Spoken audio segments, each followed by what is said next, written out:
Hey guys, welcome back. I hope you are having an amazing day. Let's get right into the stories. The first one is a pro-revenge story. My buddy Jake just told me a wild story about his late Uncle Roy, his mentor and fellow software developer. In Roy's honor and with the festive season coming up, let me share this tale of office politics, tech interns, and a certain pop diva. Uncle Roy was a senior coder at a mid-sized tech firm in Seattle and an instructor at the local community college. He was also unofficially in charge of organizing the office holiday parties. To help cover the costs, he had a donation box on a table near his cubicle where folks could drop some cash for the party fund. Everyone knew the deal and was happy to chip in. A few weeks before the big annual Christmas bash, Uncle Roy decided to check the box. To his surprise, it was completely empty. Uncle Roy knew something fishy was going on because he'd seen co-workers putting money in there. This could only mean one thing. Someone was robbing the party fund. Right then, Kyle, the CEO's spoiled nephew, who also worked there as a junior dev, came strolling by, and the smug look on his face made Uncle Roy suspicious. Kyle had a bad rep around the office, to put it mildly. He was arrogant, rude, and acted like he owned the place. Unfortunately, being the boss's precious nephew meant he could bend the rules without getting canned. Uncle Roy decided to set a trap to catch the crook red-handed. Using his tech skills, he rigged up a hidden webcam pointed right at the donation box. He then had a pal loudly mention dropping $100 into the fund right in front of Kyle. Uncle Roy sat back and waited. Sure enough, he got an alert that the camera was recording, and watched Kyle look inside the empty box, scowl angrily, and fling it against the wall in frustration. Now, you'd think this would end with Uncle Roy marching that video evidence over to the boss to get Kyle fired. But nope. Like I've said before, if there's one thing coders love, it's solving problems creatively. And if it involves tech students, they'll make sure it's an unforgettable lesson. So Uncle Roy went to his programming class at the college. He offered the students extra credit to design a rigged donation box that would emit an obnoxious sound when opened. The louder and more annoying, the higher the bonus points. A week later, the students unveiled their masterpiece and demonstrated how it worked. Uncle Roy was impressed and gave them the promised extra credit. The next day, he swapped out the normal box with the rigged one and announced, "Hey folks, awesome! Someone donated $50 to the party!" Then he retreated to his desk to watch the fireworks. The students had wired the box to play that ridiculously popular Let It Go song from Frozen when opened, right when the tune was starting to get old and annoying. But that wasn't all. They engineered it so the box couldn't close again unless you hit a hidden release switch, meaning the song would keep blaring. As a final prank, they angled the sound output for maximum volume and secured the whole thing with industrial-strength adhesive. Before long, the entire floor was treated to Idina Menzel, belting out the overplayed Disney hit, mixed with Kyle's frustrated grunts as he wrestled with the box he couldn't shut. The commotion drew the attention of none other than Kyle's uncle, the CEO himself. After failing to get the infernal thing to stop, Kyle chucked it against the wall, leaving a sizable dent. The boss then summoned his nephew to his office. 15 minutes later, Kyle stormed out carrying a boxed-up desk, with a note stating, "Do not rehire, do not recommend," added to his file, effectively ending his coding career right there. At that year's holiday party, Uncle Roy had a special video presentation queued up. It was the webcam footage of Kyle's failed robbery attempt, all perfectly synced to Let It Go blasting in the background. The next one is an entitled people story. When I started my small business a few years ago, I was thrilled to set up my office and workshop in a commercial building that was close to my house. It was in a nice neighborhood with a homeowners association, but since my property was zoned commercial, I didn't think joining the homeowner association would be necessary. Boy, was I wrong. Shortly after I moved in, the president of the homeowner association came by to welcome me. He handed me a stack of papers and said I needed to sign them to officially join the homeowner association. I politely declined since my property was commercial, not residential. Well, that sure didn't sit well with him. For the next few weeks, he kept hounding me about joining and paying homeowner association fees. He said it was mandatory for all property owners in the neighborhood. I showed him the zoning paperwork proving my property was exempt, but he didn't care.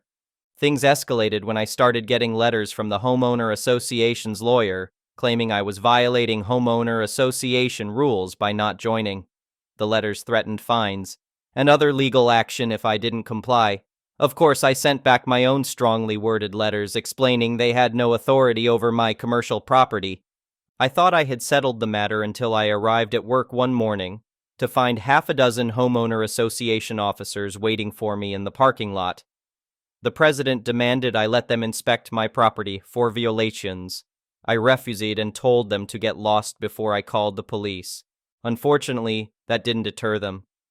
The very next morning, I discovered that the homeowner association officers had broken into my office and workshop overnight.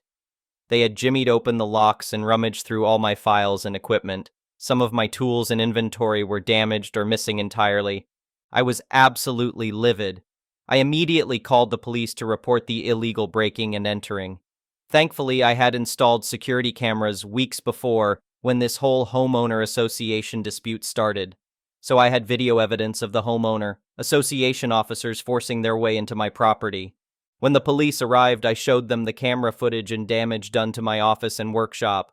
The homeowner association president had the nerve to tell the police it was just a routine inspection, and that I was making a big deal over nothing.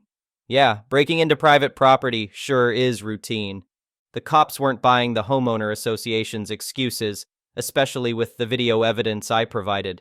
All of the officers were arrested on the spot for trespassing, breaking and entering, and destruction of property. The look on the homeowner association president's face when he was put in handcuffs was priceless. In the following weeks, I sued the homeowner association for the damage to my property and stolen inventory.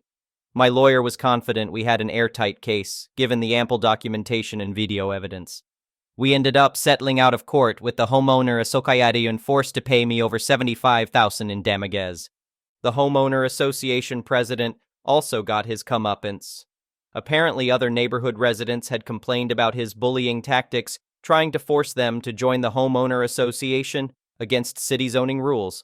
The police launched a fraud investigation and discovered he had been embezzling huge amounts of money from the homeowner association for years. He was arrested and charged with fraud and corruption. With their criminal leader gone, the rest of the homeowner association board members backed off from harassing me and other non-homeowner association property owners.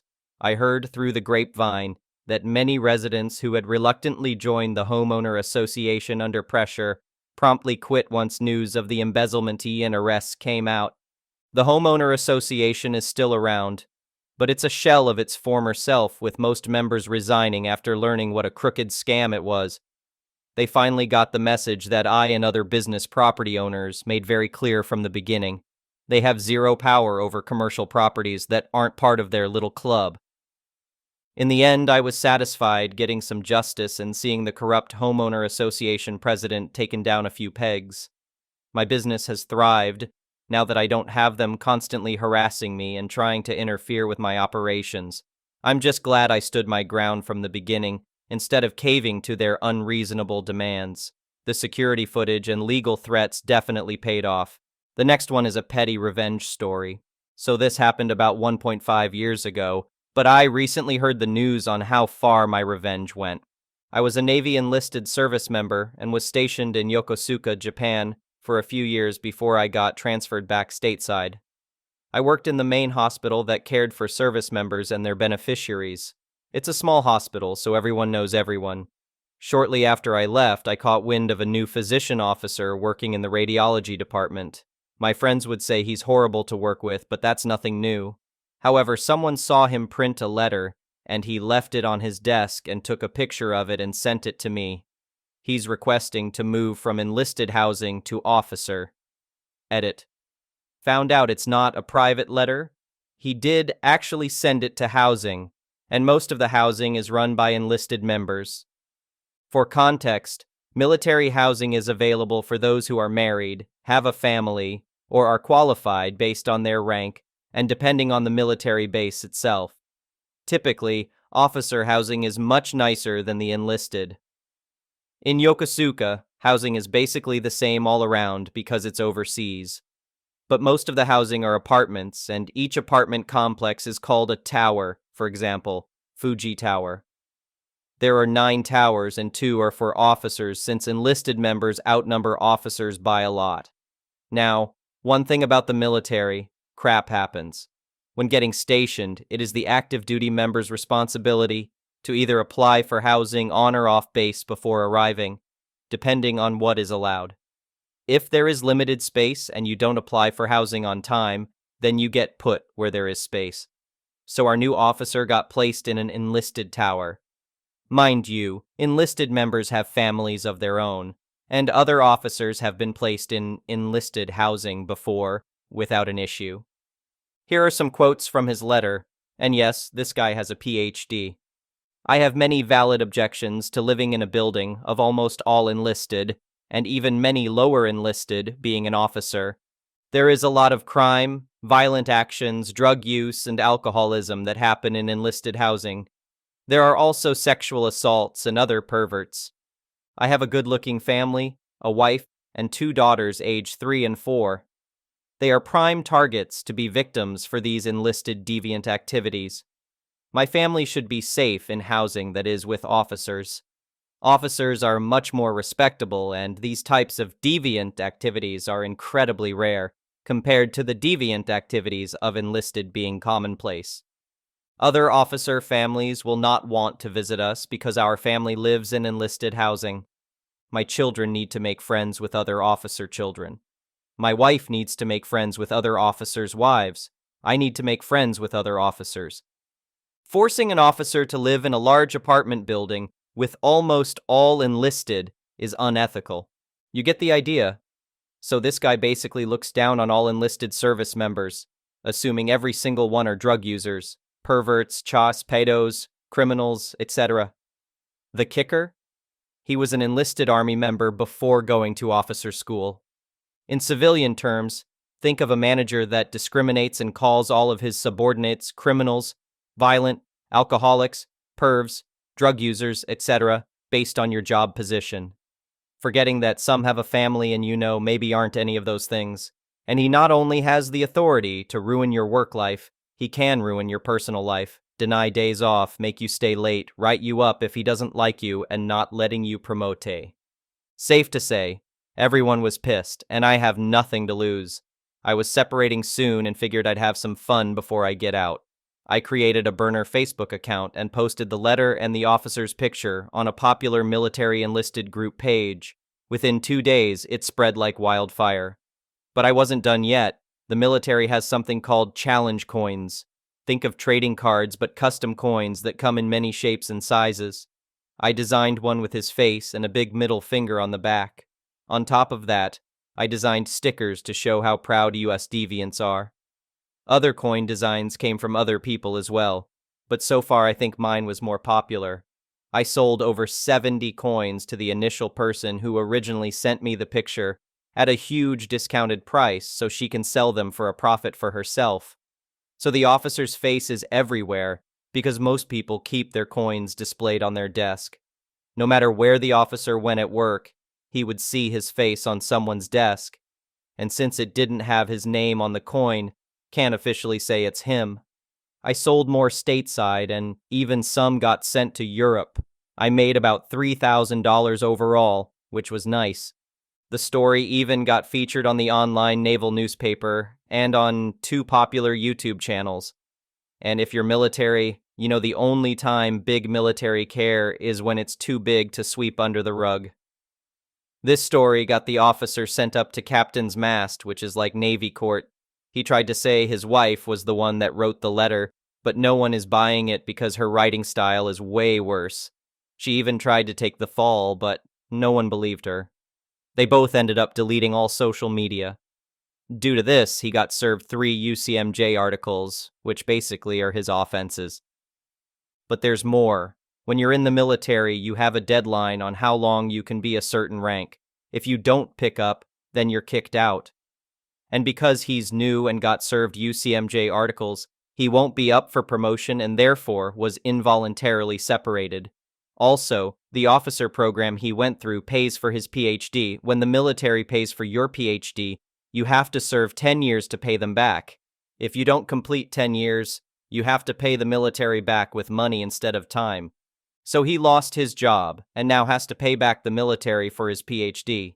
And since it takes a while for the paperwork to have him and his family sent back stateside, you can bet he socially suffered because no one worked with him. The next one is a malicious compliance story.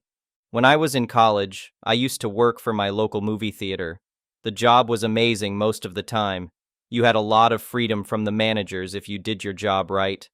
On a busy night, this was the situation. I was working behind the bar. We had a system where we would sell tickets and concessions at the same registers. Most of the time, this would work just fine, but on a busy Saturday night, it would take a lot of time to take ticket orders, discuss seating in the theater, and get all the food and drinks. On this evening, everything was running smoothly. It was a busy night, but the team was well prepared, and we had everything under control. I was taking an order from a long-time customer. Let's call her Linda. Linda was a nice woman, and we always had a nice chat with her. She was 25 and had a subscription at our theater.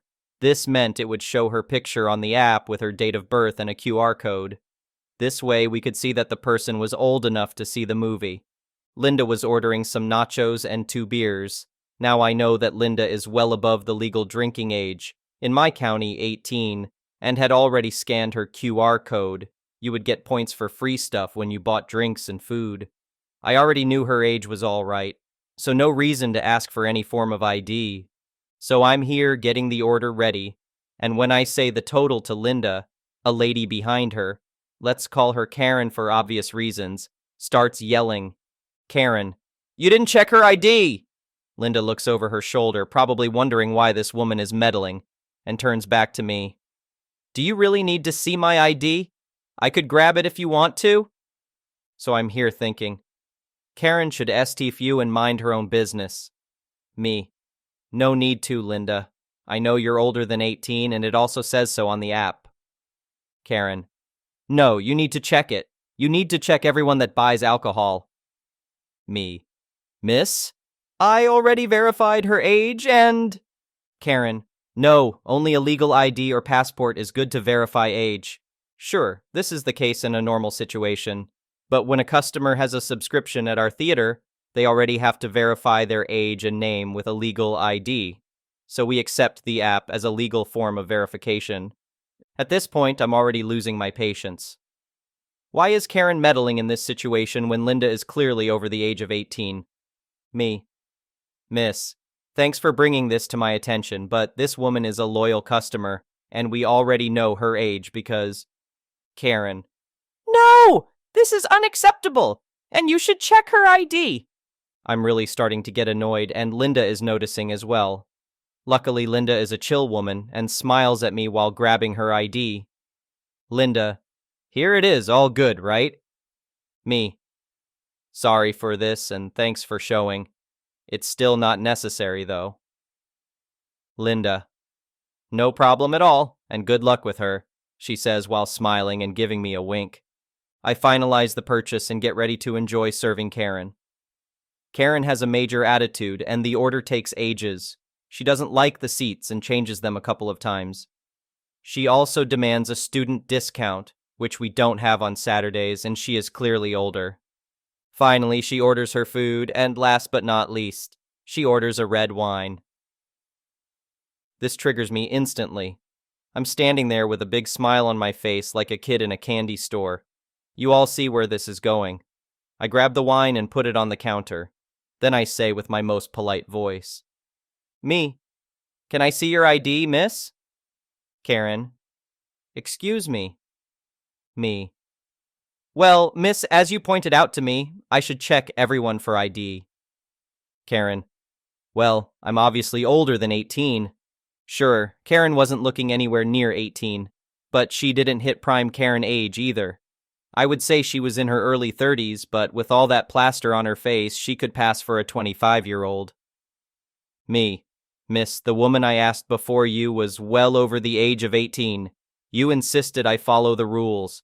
If you don't have your ID with you, I can't sell you the alcohol. Karen. Preposterous! I demand to speak to the manager. Me. Sure, I will get him.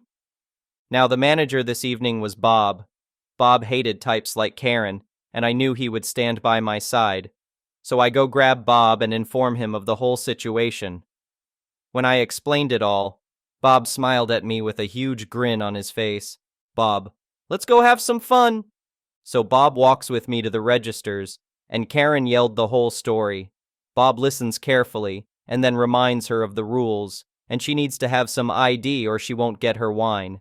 Karen is done with the situation, I could clearly tell. The preview's already started, so she grabs her wallet and pulls out a public transport card. Karen, here you go, it states I'm old enough. Bob, sorry miss, this isn't a legal form of ID. And Karen at this point is bright red, and I thought she would burst out in anger. Karen, I demand you sell me this wine. This is ridiculous, and I'm about to miss the movie. Bob, nothing I can do for you without ID, miss.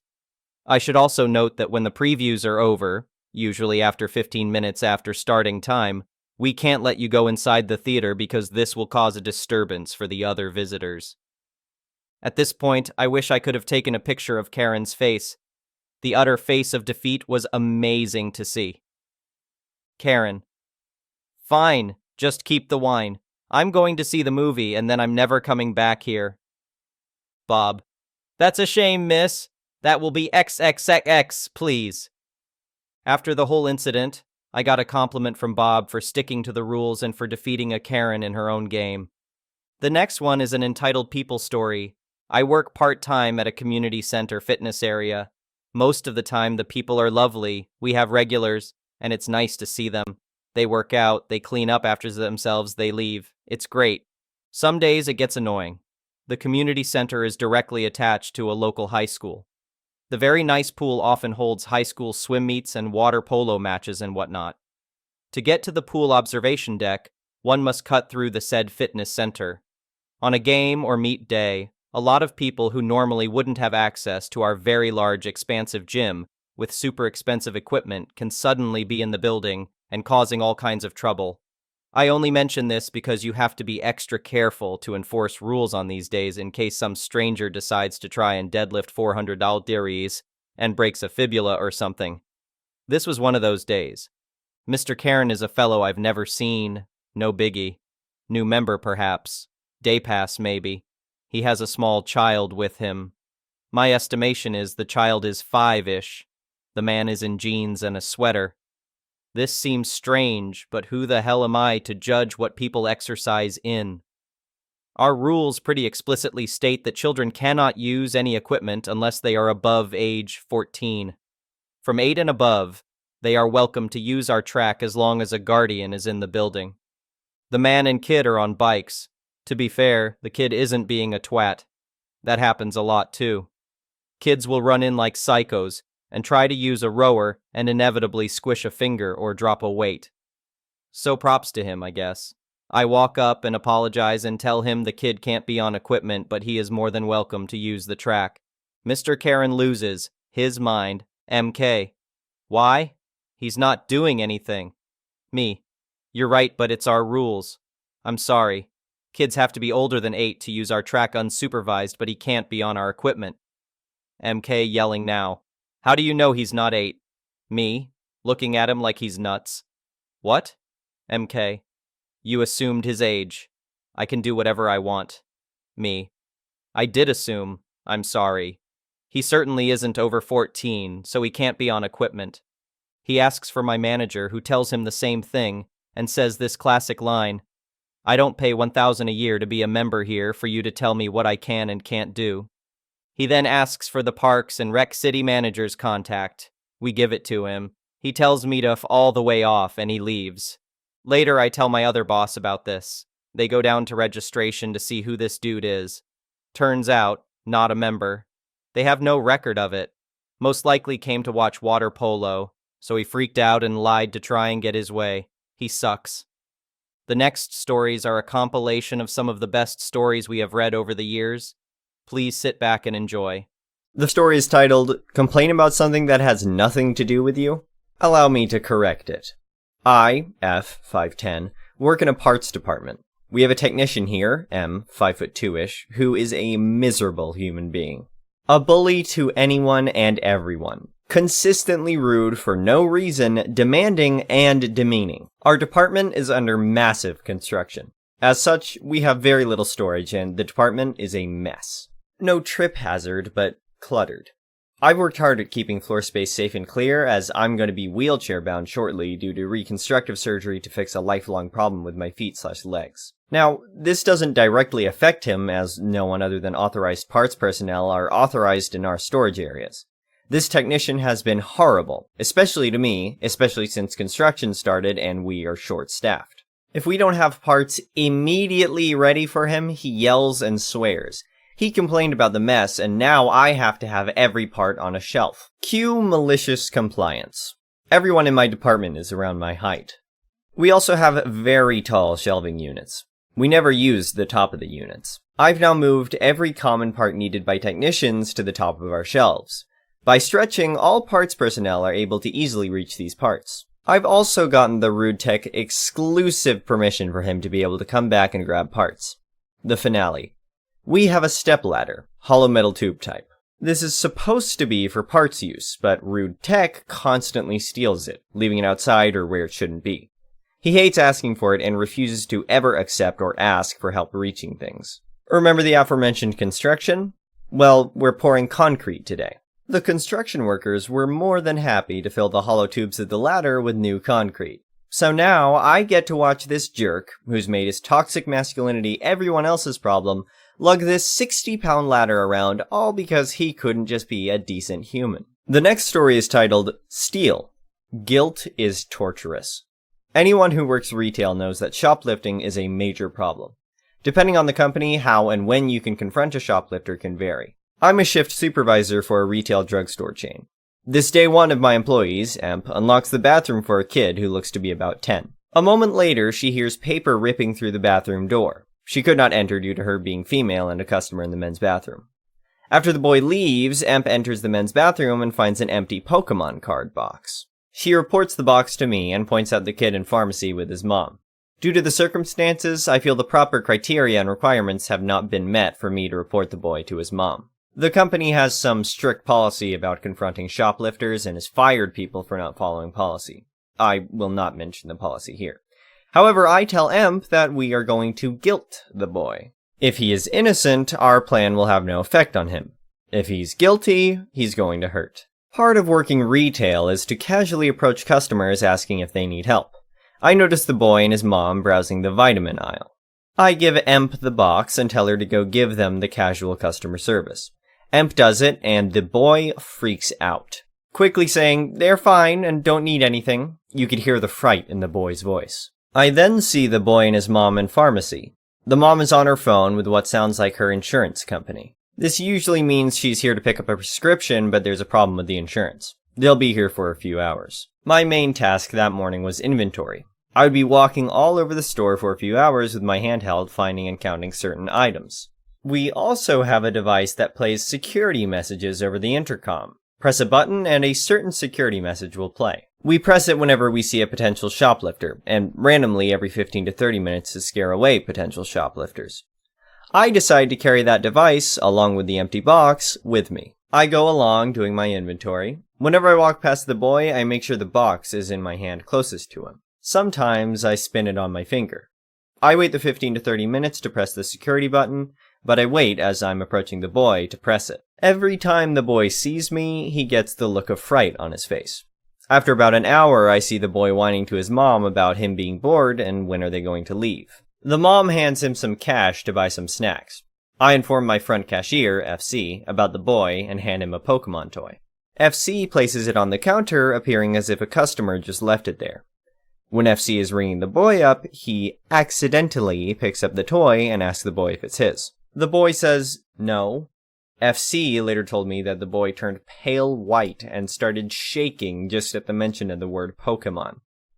After buying his snacks, the boy is really pulling his mom's leg, wanting to get out of the store. The mom tells him she's busy and to please sit down and enjoy his snacks. The boy is doing everything possible to avoid seeing me. After 2 hours on the phone, the mom is finally able to get her prescription. The boy is walking as fast as he can without running. He wants out of the store. I don't know what happened to the boy afterwards, but I hope he learned his lesson about stealing and will never do it again. The next story is titled, Karen Calls 911 and Claims My Classic Car is Stolen, Steals My Keys, and Drives My Car into a River. I never thought I'd be having problems with my neighbors. I don't like intruding anyone's life or annoying anyone, but sometimes there's nothing you can do. This story is a little old, but it's worth listening. I had heard from other people who lived in the street next to me that my immediate neighbor, Jack, had a cold war ongoing with the previous resident of the house I now lived in. One of them even said that Jack was the reason the last resident decided to move away. He's incredibly petty, and he makes no effort to hide his jealousy. It's obvious that the fact that my house is the biggest on the street is the main reason he's horrible to anyone who lives in it. Jack is incredibly jealous. He has this tiny dog that has been trained to take a dump right in front of my gate every day. The dog is taken out for a walk before the sun rises, so no one can ever say that it's Jack's dog who does this, but that's evident as there's no one else who owns a pet dog on our street. And this was only the beginning. He tried to weld my gate, cut a tree I had in my front yard, and he tried breaking in multiple times.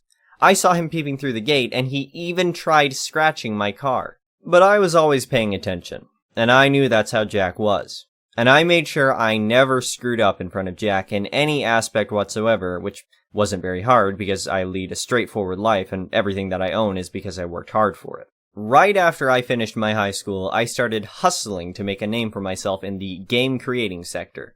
I juggled college and work, which allowed me to gain more experience than other people my age. This is how I managed to buy my own house at 22 and then a Jaguar E-Type at 24. I could clearly tell that he was jealous, and I can understand. He was much older than me, and he didn't have half of what I did. But the truth was that he was a drunk, and it seemed like he liked it. I don't know if he always did drugs, but I'm sure about alcohol. His eyes were always empty, and he was almost never able to walk straight. He shouldn't even be allowed to drive most days, and I know he's drunk half the time, even at his workplace. But he still refused to accept that just because he can't afford an expensive car, someone who works much harder than him could be. Jack was the first one to come talk to me when the car first came home. He went on to make a huge scene out of jealousy, and then accused me of stealing the car. The man had already decided that I couldn't possibly own something nicer than him fair and square, so he demanded that I hand over the keys. When I yelled at him and told him there's no way I'm letting him anywhere near my new car, he called the police. He first told them that I had stolen the car, but I was clearly unbothered as I had all the necessary documents. I even wanted them to come, just so I could prove it to him without a doubt that the car is mine. He was shocked when he saw that my name was on the documents. I really believe that seeing that the car was not actually mine was his biggest desire. He started telling all kinds of stupid things, trying to convince the cops that I was really a bad person. He told them that I did drugs and that I was drunk every day, which was funny coming from him. I should have realized that a man that spent so long brooding over my success would certainly have something up his sleeve. I'd have to admit that I was a little stunned when they found a small packet of white substance on my porch. I was terrified about what it could mean if the packet was cocaine, but once the policeman took me to the station and tested the substance, they discovered that it was just flour. Jack did get himself into a tight situation, but since there was no concrete evidence that he planted the flour on my porch, the police couldn't do anything more than extract a fine for false information. Once I had gotten back home, I went through the footage of my house's security camera. After hours of going through the same thing, I finally found video proof of Jack tampering with the chair on my porch and placing something near it. This meant I had everything I needed to get Jack into so much more trouble than just a fine. But going through footage for so long had tired me out. It didn't make sense that I had to sacrifice so much of my time just to bring someone else problems. If I did that, I'd be no different from Jack. So I decided to let it go. So I went to sleep. In the middle, I hear my car's engine going. I jump out and look out the window, and that's when I see Jack driving my car. I ran downstairs and I see the front door opened and a mess all around the living room. I quickly take out my phone and call the police. After I explain to them the whole thing, they come and pick me up. We follow Jack as I had a GPS tracker in my car. I can see that he keeps driving towards a river, but I'm not even thinking that he could be so mad as to do something like that. We were getting closer and closer to him, but we still arrived too late. My car was already sinking when I got out of the police car. I fell on my knees as I saw the car going deep in the river. I looked over to Jack, who was smiling, drunk. The police handcuffed him and took him to the police station. I sued him for everything he had done to me. And fortunately, I received money for my car, but the sad feeling was still there. I would visit the river from time to time, thinking of how I lost one of my most precious things because of an insane man. I never managed to find a car that looked exactly like that one, and so I stopped trying to replace it. I just bought a totally different car and went on.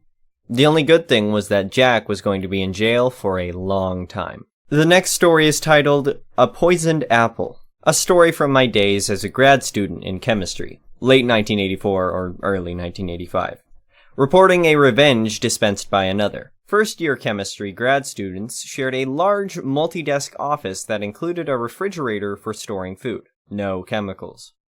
One morning, one of the other students discovered that overnight an apple he was keeping in the refrigerator had been stolen.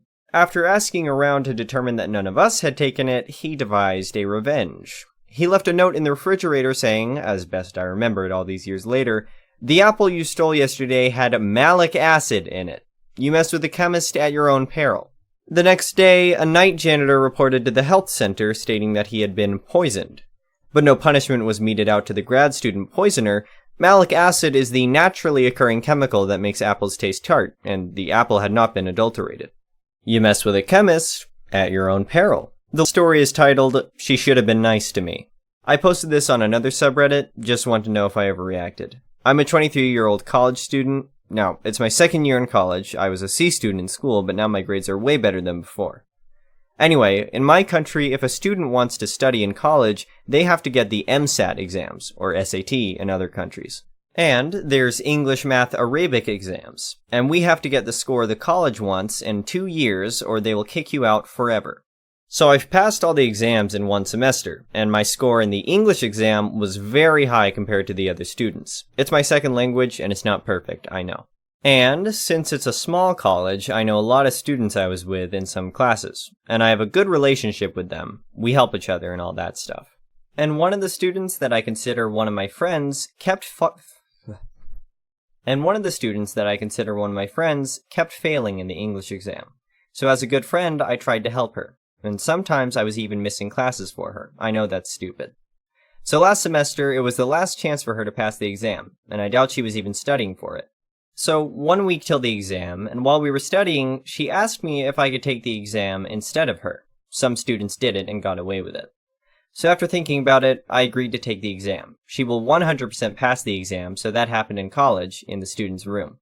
And there was another student we know, but she wasn't studying with us. And we ordered some food, and I went outside to get it. And when I came back, before entering the room, I heard her talking crap about me and laughing with the other student. She was mocking my accent and the way I'm trying to be more social with everyone. I wasn't like that before. But there was literally no reason for her to say that. And, of course, that hurts my feelings. And I was angry, but I didn't want her to know that I heard everything she said, and I'm 100% sure she said my name.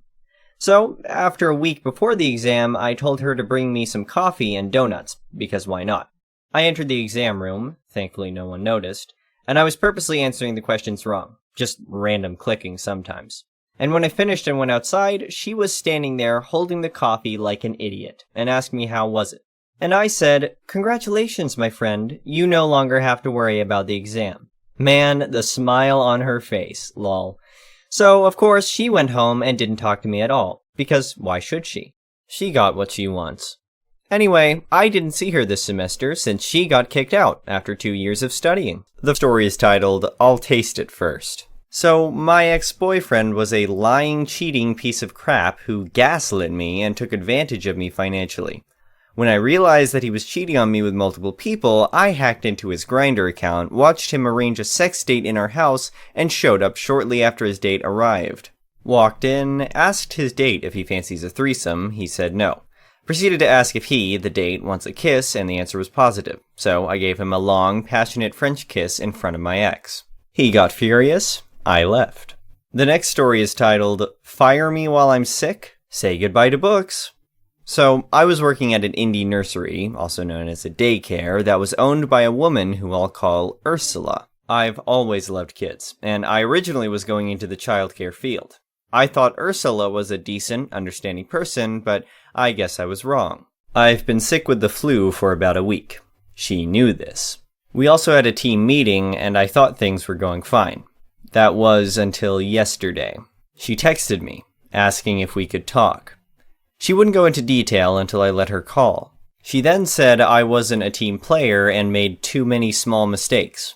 Instead of allowing me to do better or asking what mistakes I made, she just let me go, while I was sick. Now, I have ADHD and autism, so sometimes I do things that people don't understand. Usually, when that happens, the people in charge talk to me and I explain. I told Ursula this, and I thought she understood she needed to talk to me if something happened. I guess she thought this was easier. Now, on to the petty revenge. I'm a gift giver. My love language is gifting. So, I bought things for the nursery. Mainly books. Well, I asked the one coworker who I'm still friendly with if she could gather up the books and some other things I bought for the nursery. I guess Ursula saw this because she texted me. Ursula, why is coworker gathering up books? Me. I asked her to do that. Ursula, why?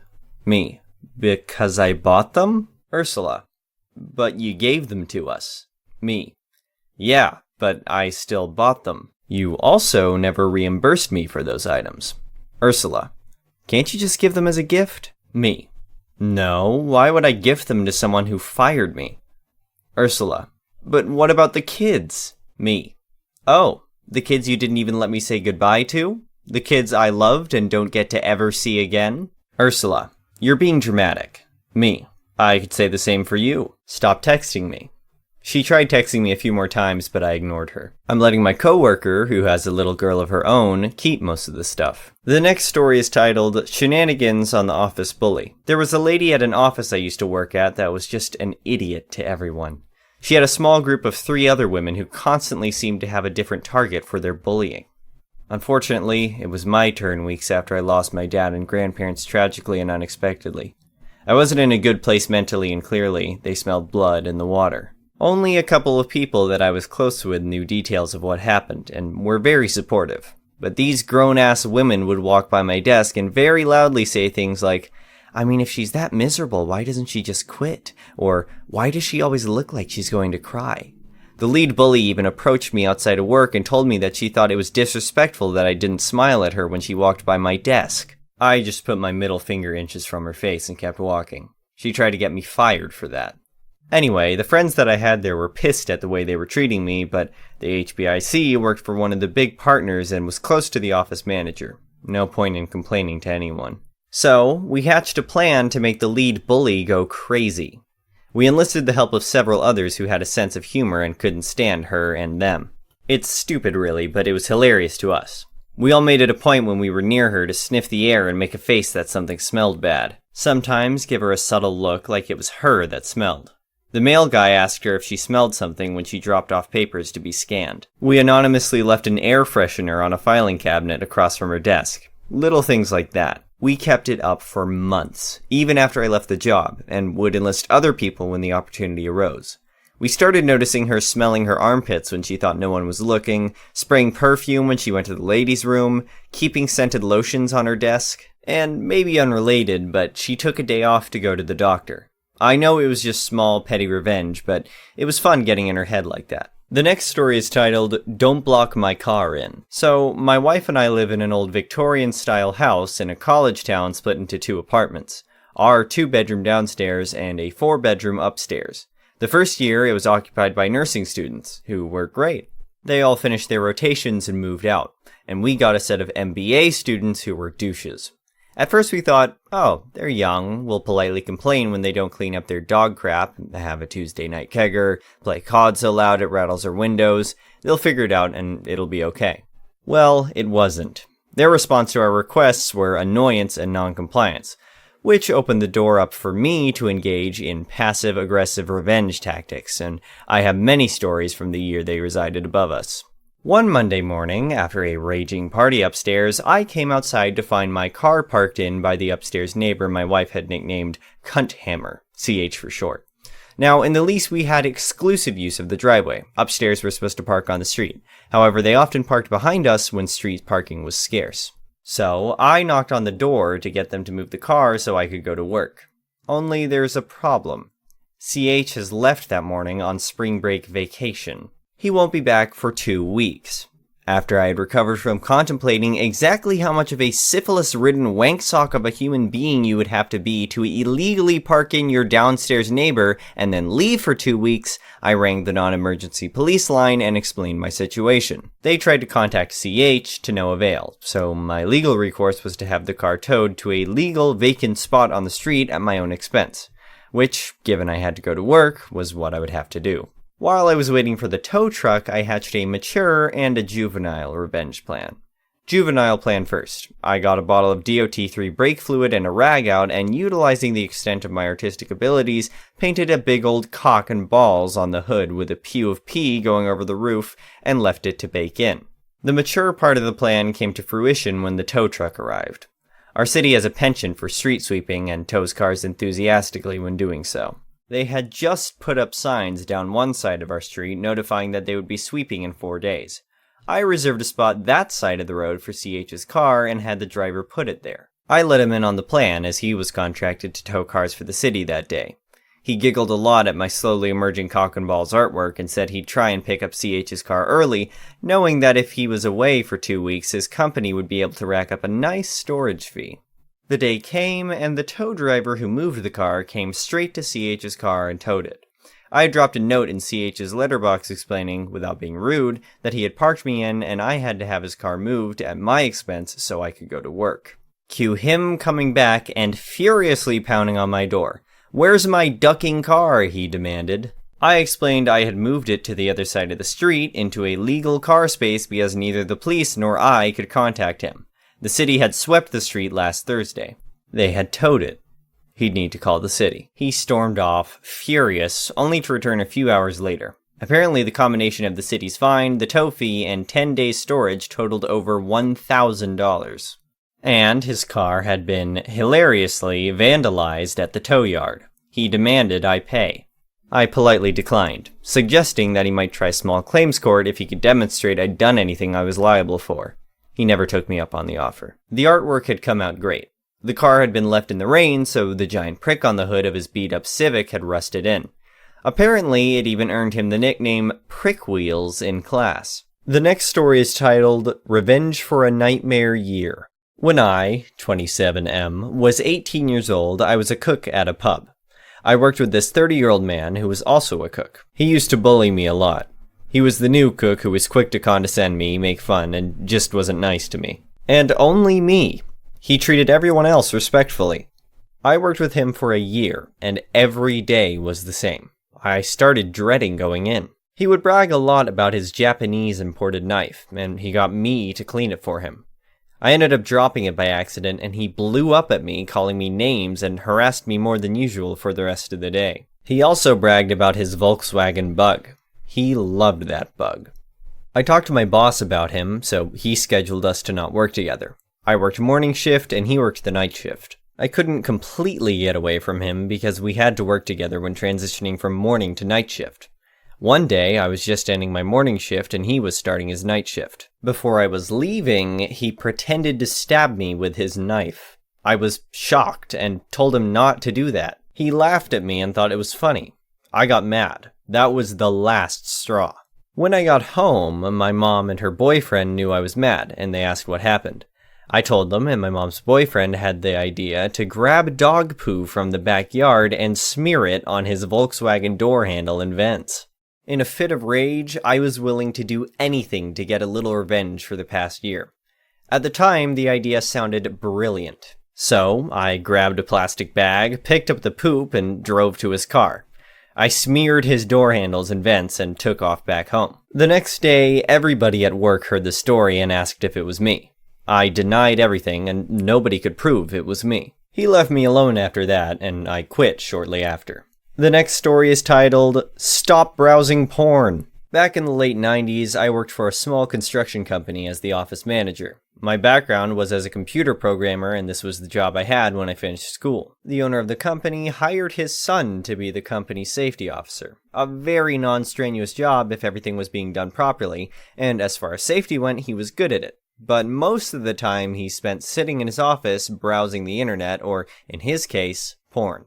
I knew it, his father knew it, and the vice president knew it, but nothing was said beyond my comments that those sites were loaded with viruses. Cue maliciousness. One day, the safety officer went to a job site, leaving his computer up, and signed in. My chance. I went into his office and took a screenshot of his computer desktop, moved his start button to the side of the screen, and setting it to hide. Set his background image to a blank screen, and turned off his icons. Then set back to see what would happen. He came back to the office, sat down to play a game of solitaire, and panic ensued.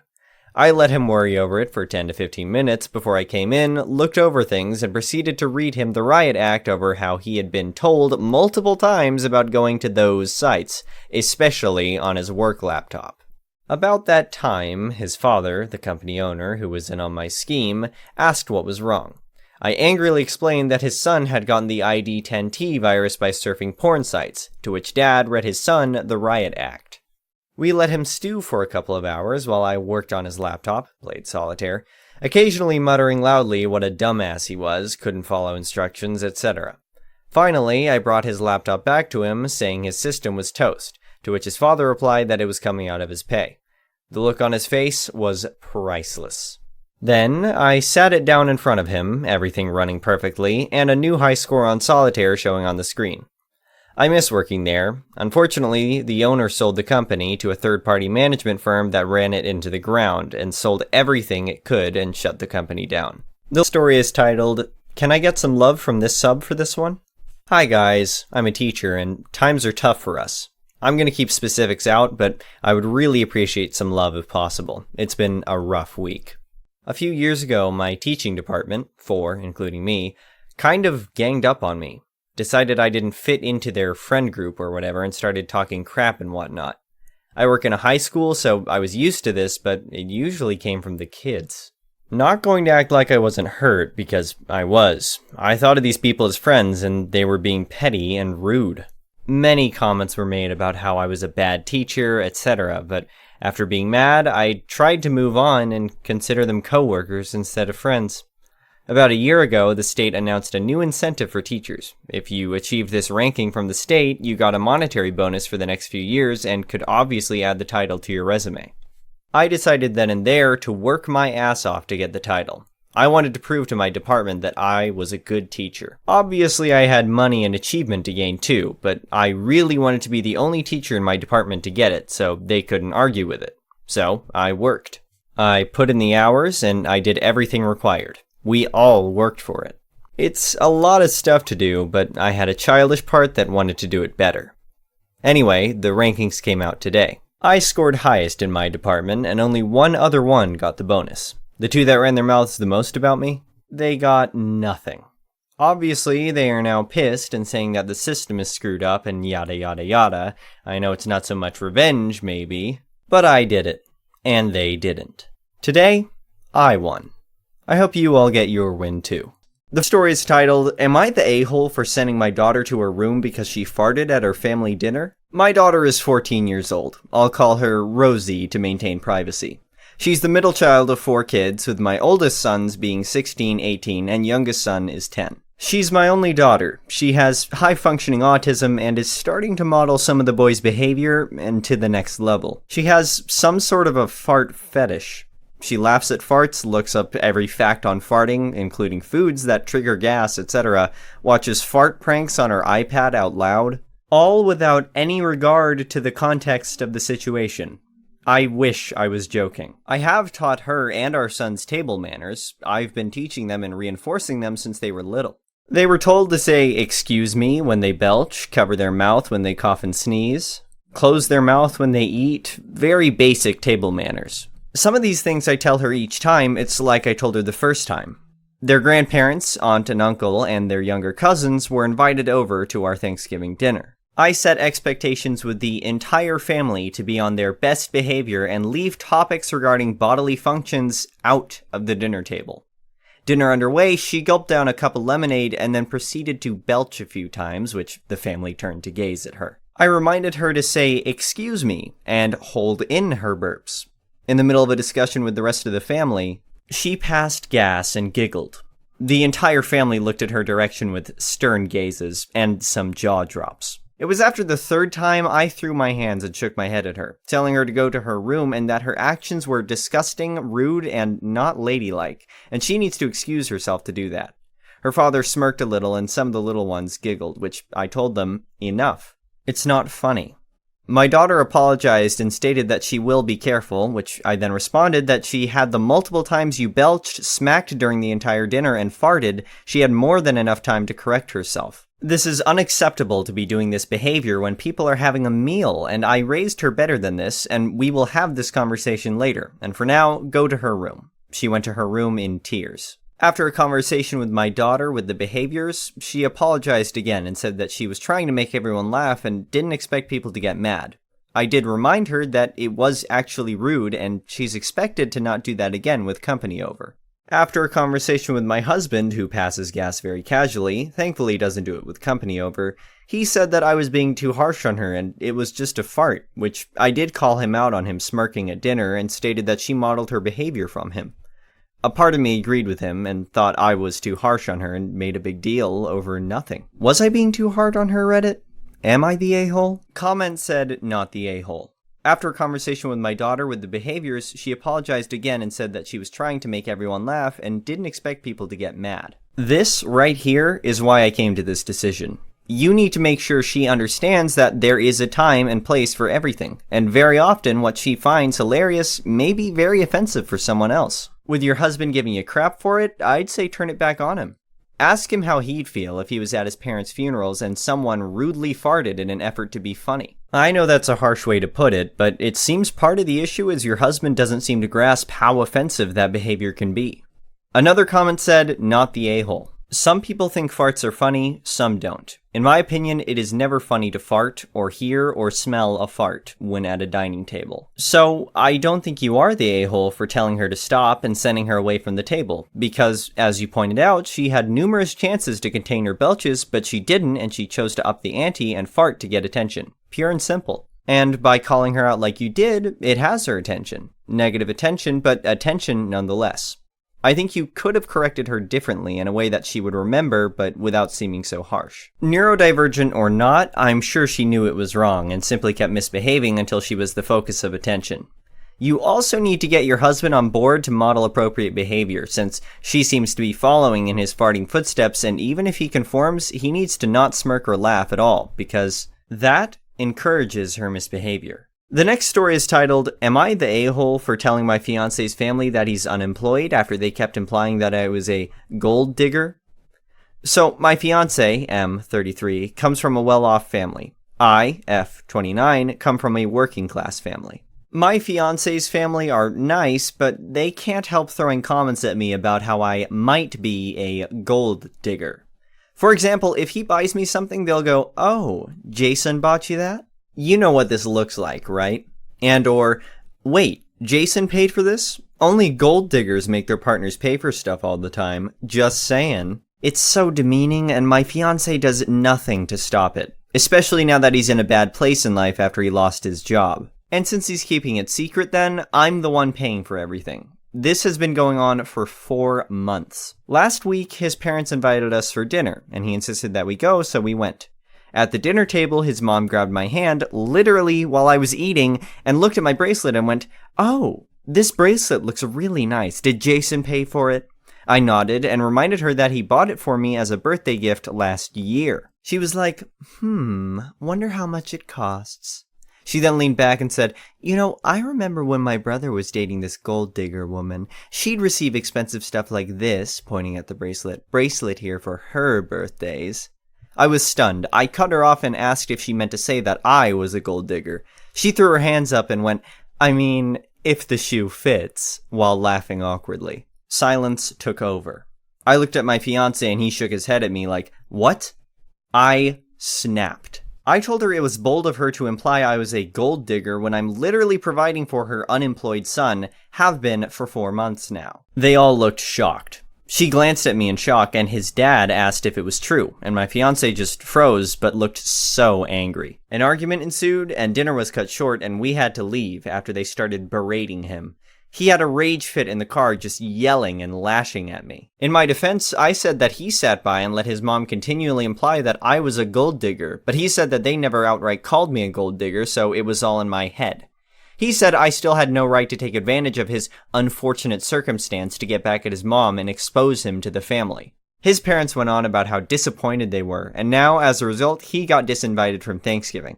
He blew up at me because of it this morning and kept saying I screwed him over so badly when he was just an innocent bystander. Comments said, "Not the a-hole. I think you should uninvite your fiancé from your wedding. He doesn't have your back. He's willing to lie to his family for months to protect his reputation. He's going to be willing to lie to you, too. And this won't be the last time he blames you for the faults and actions of himself and others." Another comment said, "Not the a-hole." I have to ask, do you see a future with this guy? He has no loyalty to you and is content to sit by and let his family disrespect you. When they get angry with him, it's your fault. Imagine how much worse this dynamic will be if you have children with him. He will allow his family to treat you like crap and teach your kids that you are unworthy of respect and dignity.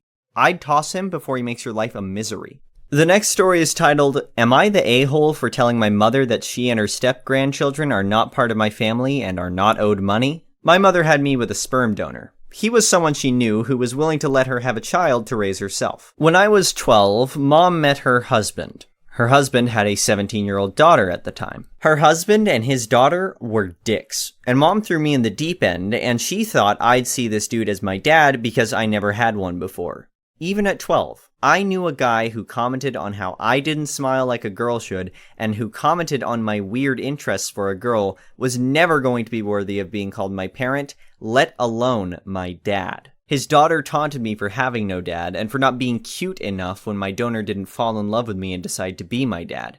I asked her if she understood what a sperm donor was. She told me someone who makes freaks.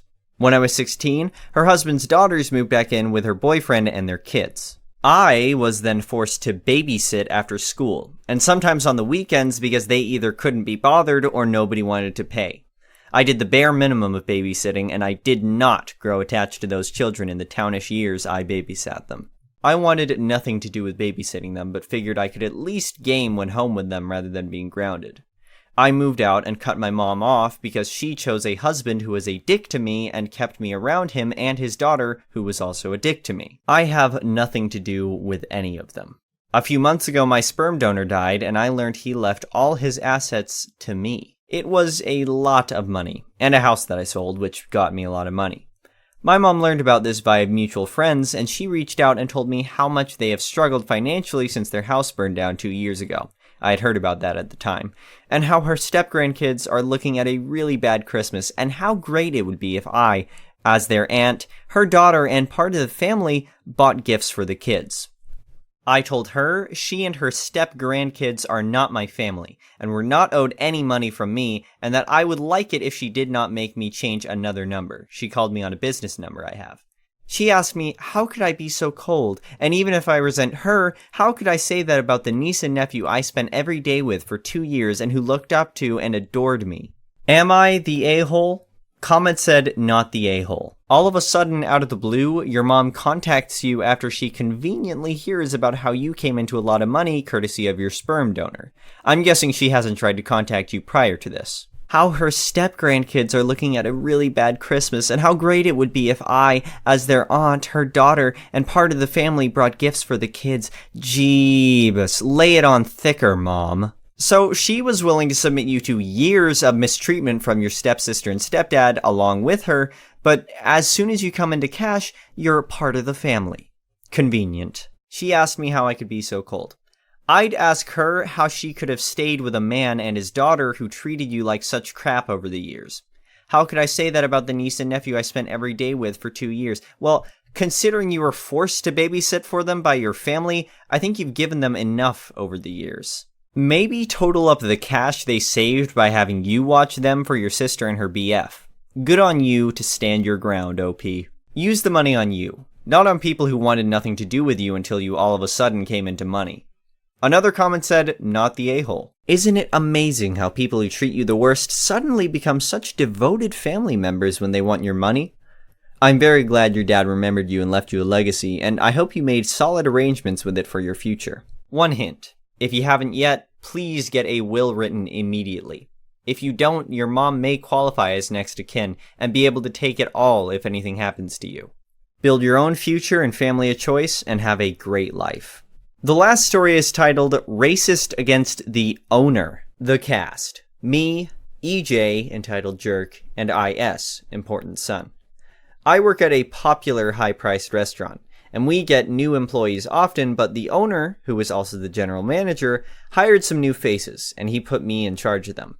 I'm not a manager, and the actual managers that were working with me made it clear that they were putting the responsibility of EJ onto me. Immediately, I didn't like this EJ. He was unprofessional and rude, but when he found out he was older than me, all respect went out the window. I'm a rather short, chunky girl, and he belittled me on my weight as well as my age. EJ was also racist and homophobic to me as well, and let other staff and guests know his opinions very aggressively. On to why he was fired. The owner of the restaurant next door is friends with the owner of the restaurant I work at. They're business partners and have corporate ties with each other. This is where IS comes in.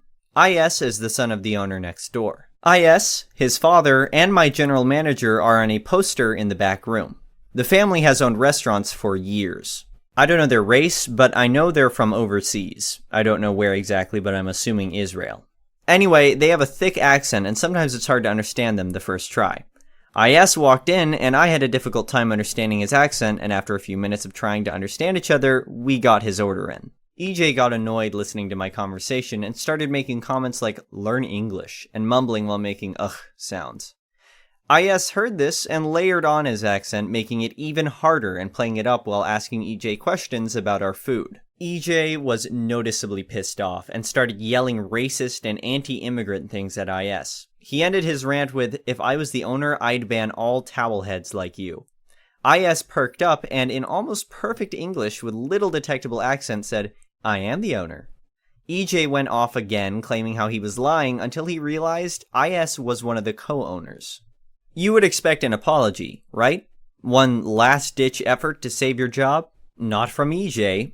He then claimed that it wasn't fair for IS to be a co-owner because it was taking away a job from Americans. IS smiled very big and asked me to write a witness report while he called my general manager and his dad. The next day, EJ was gone, and I hopefully never have to deal with him again. The story is titled, Am I the Asshole for Not Letting the Surrogate Family Touch My Stomach and Feel the Baby Move? So I'm a 24-year-old female currently 6 months pregnant as a surrogate for a family. Everything has been smooth sailing for the most part throughout this process, other than one thing. Even when I was pregnant with my daughter, I could not stand people touching my stomach. I don't understand the obsession with people touching pregnant bellies, but it bothers me when people try to do it. Anyways, the family I'm surrogating for has asked multiple times if they can touch my stomach or rub it and feel the baby move and kick. The wife stating that she's always wanted to experience feeling the kicking and moving baby. Now for context, she can fully have children of her own. This surrogacy is a choice they made so as not to interfere with her career by being pregnant. She has a physically demanding job and doesn't want to risk anything happening to the baby or her career. She is a personal trainer. They have been constantly asking me to touch my stomach, and I always politely decline as it is uncomfortable for me. Well, while me and wife were at the baby appointment last week, she reached over and rubbed my stomach while talking to the doctor. I kindly asked her to stop touching my stomach, and she snapped at me and said I was ruining the experience for her, and it's her baby. She should be able to feel her kick. I snapped back and said that it may be her baby, but it's my body, and that if she really wanted to feel her baby kick, she should have gotten pregnant herself. I've gotten calls from her and her husband calling me an asshole for yelling at her for bonding with her child. My friends and parents are split on whether I'm an AH or not, since it's their baby. So Reddit, am I the asshole? Comment said, not the asshole. It's your body. I can understand her desire. It's quite natural, but there's a signed contract, right? She asked and you declined. She doesn't get to do this when she's thinking you'd be too embarrassed to stop her. Suggestion: if you do this again, specify this and put it in a new contract. This isn't your first pregnancy, and you told your own family and friends it was a no.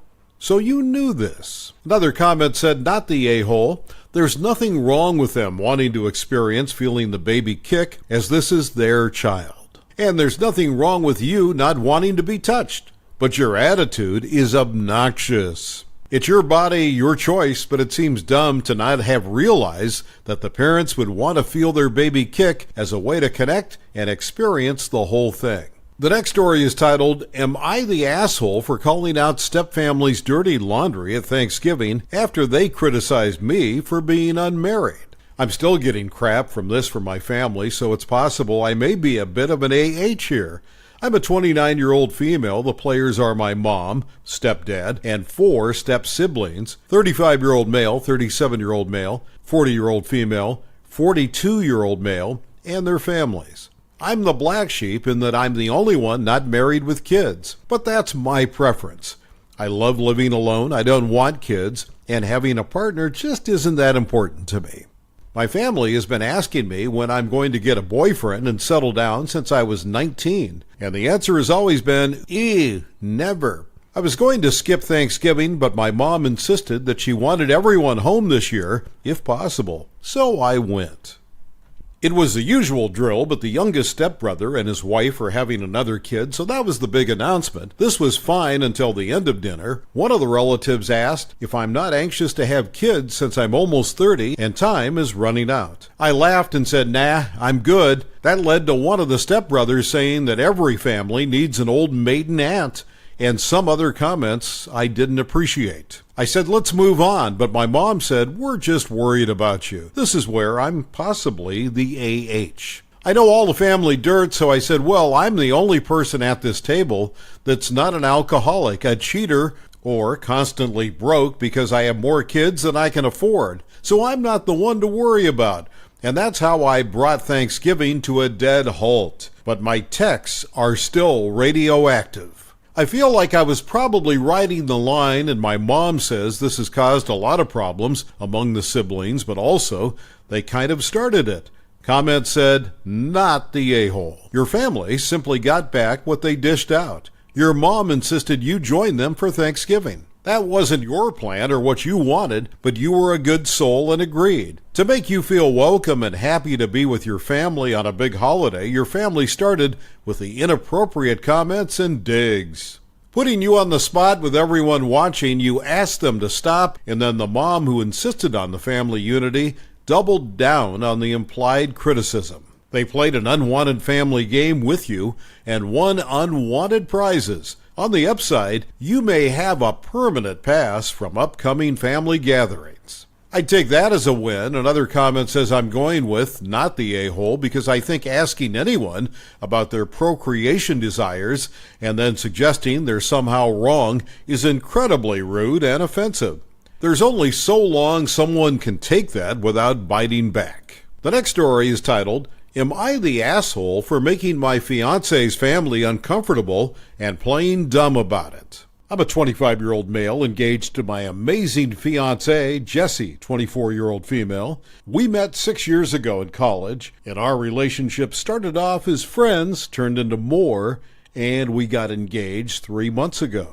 I have known her parents and siblings for 4 years and have grown to really like them in that time, especially in the last year when we got to spend more time together. Some background on me that they learned over this period. My dad died when I was 5 months old after an accident at work. When I was 12, my mom died suddenly, and I spent the remainder of my childhood in foster care because my only living family, my dad's parents, both had Alzheimer's and were in a nursing home together. Back to the main topic. Jessie and I got engaged, and the first thing her family wanted to do was throw us an engagement party. In the lead up to this, I met a few more extended family members who all seemed nice. Then the engagement party happened, and things took a major turn. My name became such a big topic of conversation. So I hear them talk about how silly it is for a grown man to be named Bowie. And surely, my real name is Bowen, and Bowie is just a nickname. And how crazy and cruel were parents to saddle a man with a juvenile name like Bowie. Then, one of Jesse's aunts asked me if I would be using a different,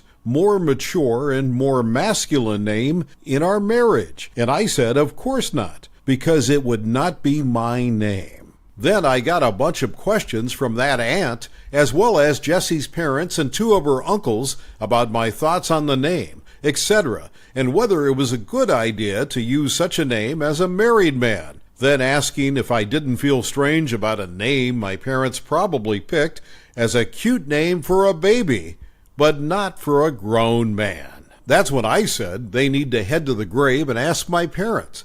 Seeing as though I could not speak for their thought process and how it might not be easy to get an answer, with them being in the ground for 25 and 12.5 years respectively, but I'm sure my dead parents would love to hear their criticisms of my name.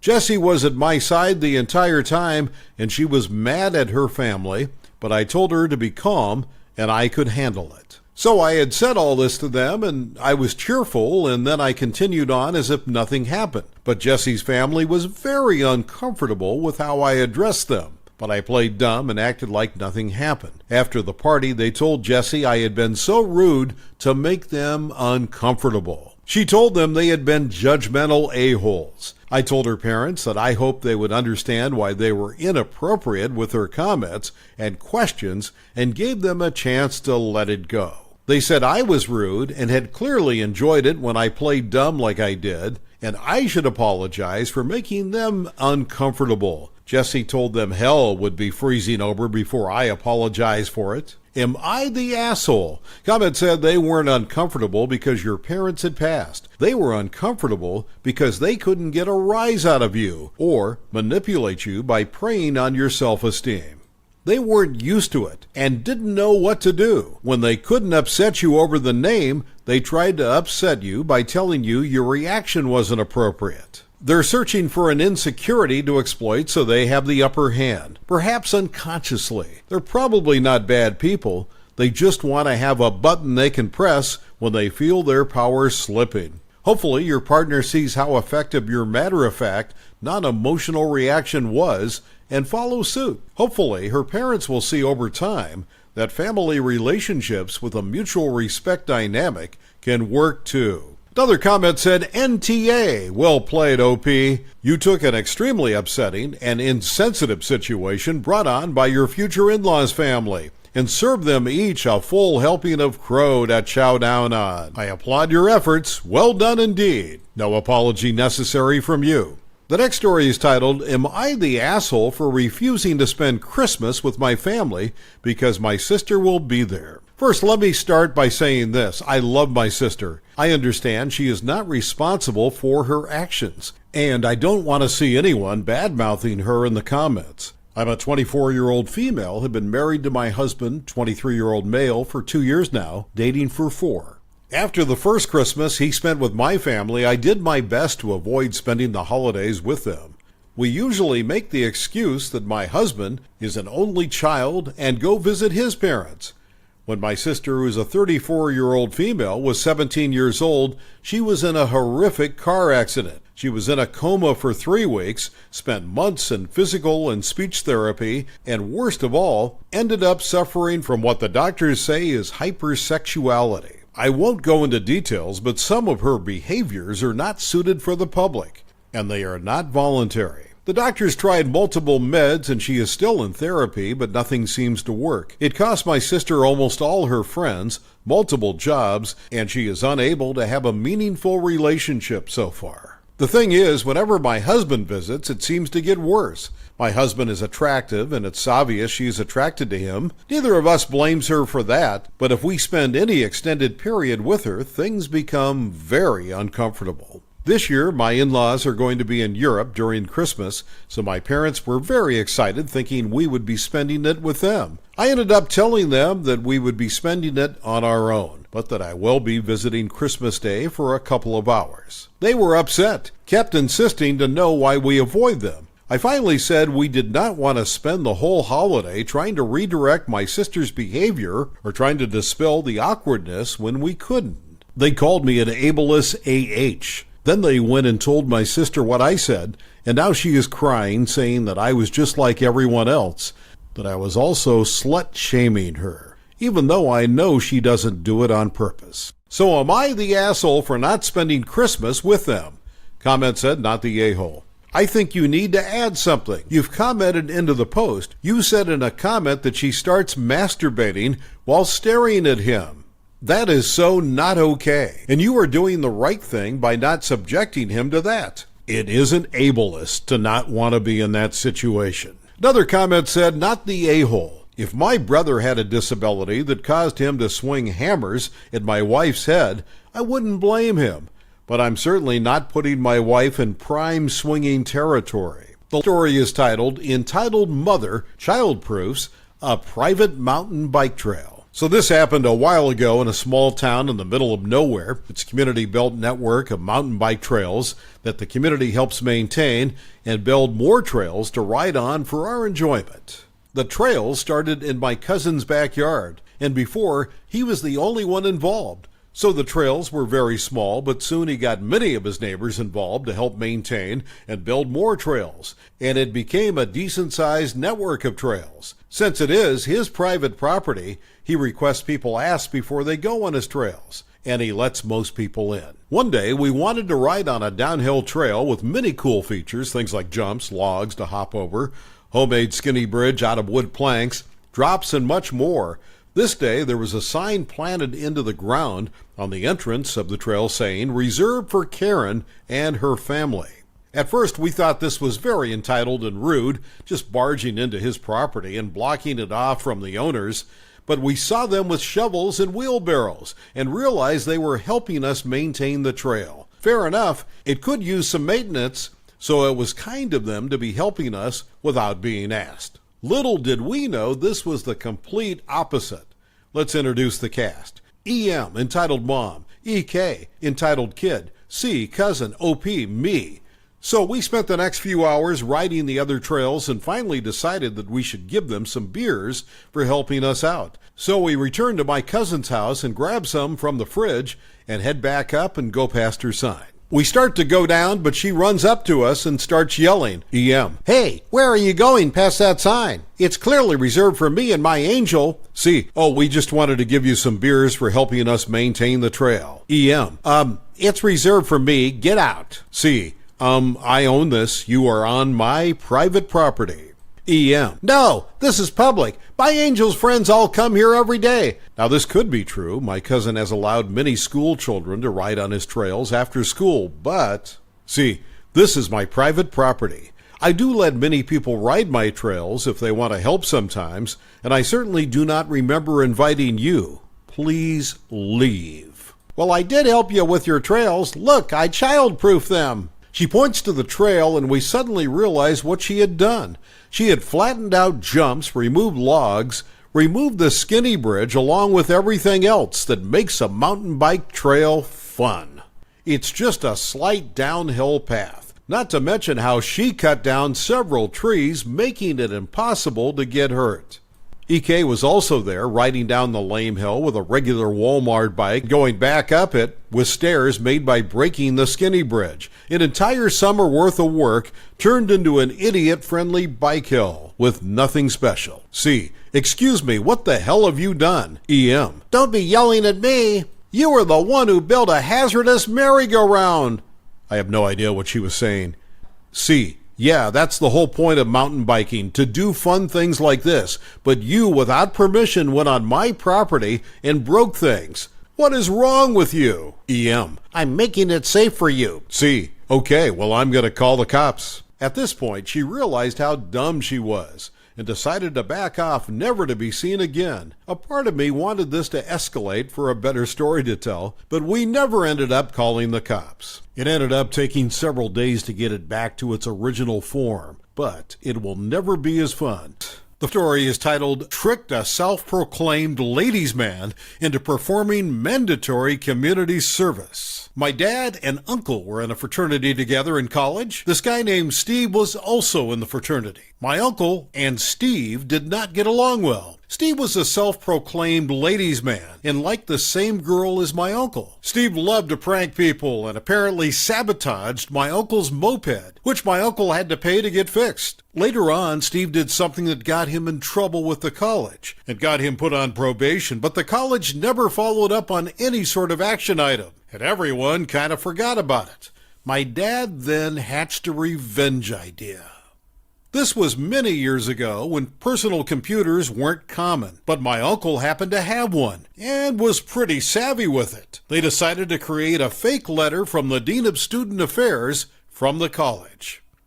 In the letter, they detailed the action that got Steve put on probation and told him that he was required to perform community service by mowing 10 random people's lawns. My dad and uncle specifically went and looked for the absolute most overgrown yards they could find and listed their address on the letter. I should mention that this happened in the South in the summer when it's like 95 and crazy humid. In the letter, they stated that Steve must complete these 10 yard mowings or he would not be allowed to graduate. They took the letter and put it in Steve's mailbox. Several days later, my dad was over at a friend's house and happened to look across the street and see Steve mowing this old lady's yard that had like foot-high grass with a push mower. The mower kept sputtering out, and Steve looked pissed. My dad asked the guy what was up with Steve, and the friend was like, "Oh, you didn't hear? Steve got a letter from the school saying that he had to mow all these yards or he couldn't graduate." The next story is titled, How I Put the Fear of God into an Entitled Restaurant Worker. I'm a custodian at a major theme park where we have a good number of outside businesses, such as restaurants, shops, arcades, etc. Normally we get along, but tonight was a night where I wished they'd up and leave. One of the trash compactors broke, so a sign was put on the compactor asking people to take their trash to a different yard to be compacted and not leave their garbage there to rot. Well, one restaurant decided they were above this and started piling their trash around the compactor. At one point, it got so high that I called my manager to tell him it was a safety hazard. He talked to the restaurant managers and they promised they'd tell their teams to move it to a different yard. At the end of the night, I noticed the pile had gotten even higher, so I snapped a picture of it on my work phone. This lady, who I've had the displeasure of working with, came out with a huge pile of trash and began cursing me out in Spanish for taking a picture. Angry, I turned to her and said in my most threatening voice, "Soy una bruja," Spanish for I am a witch.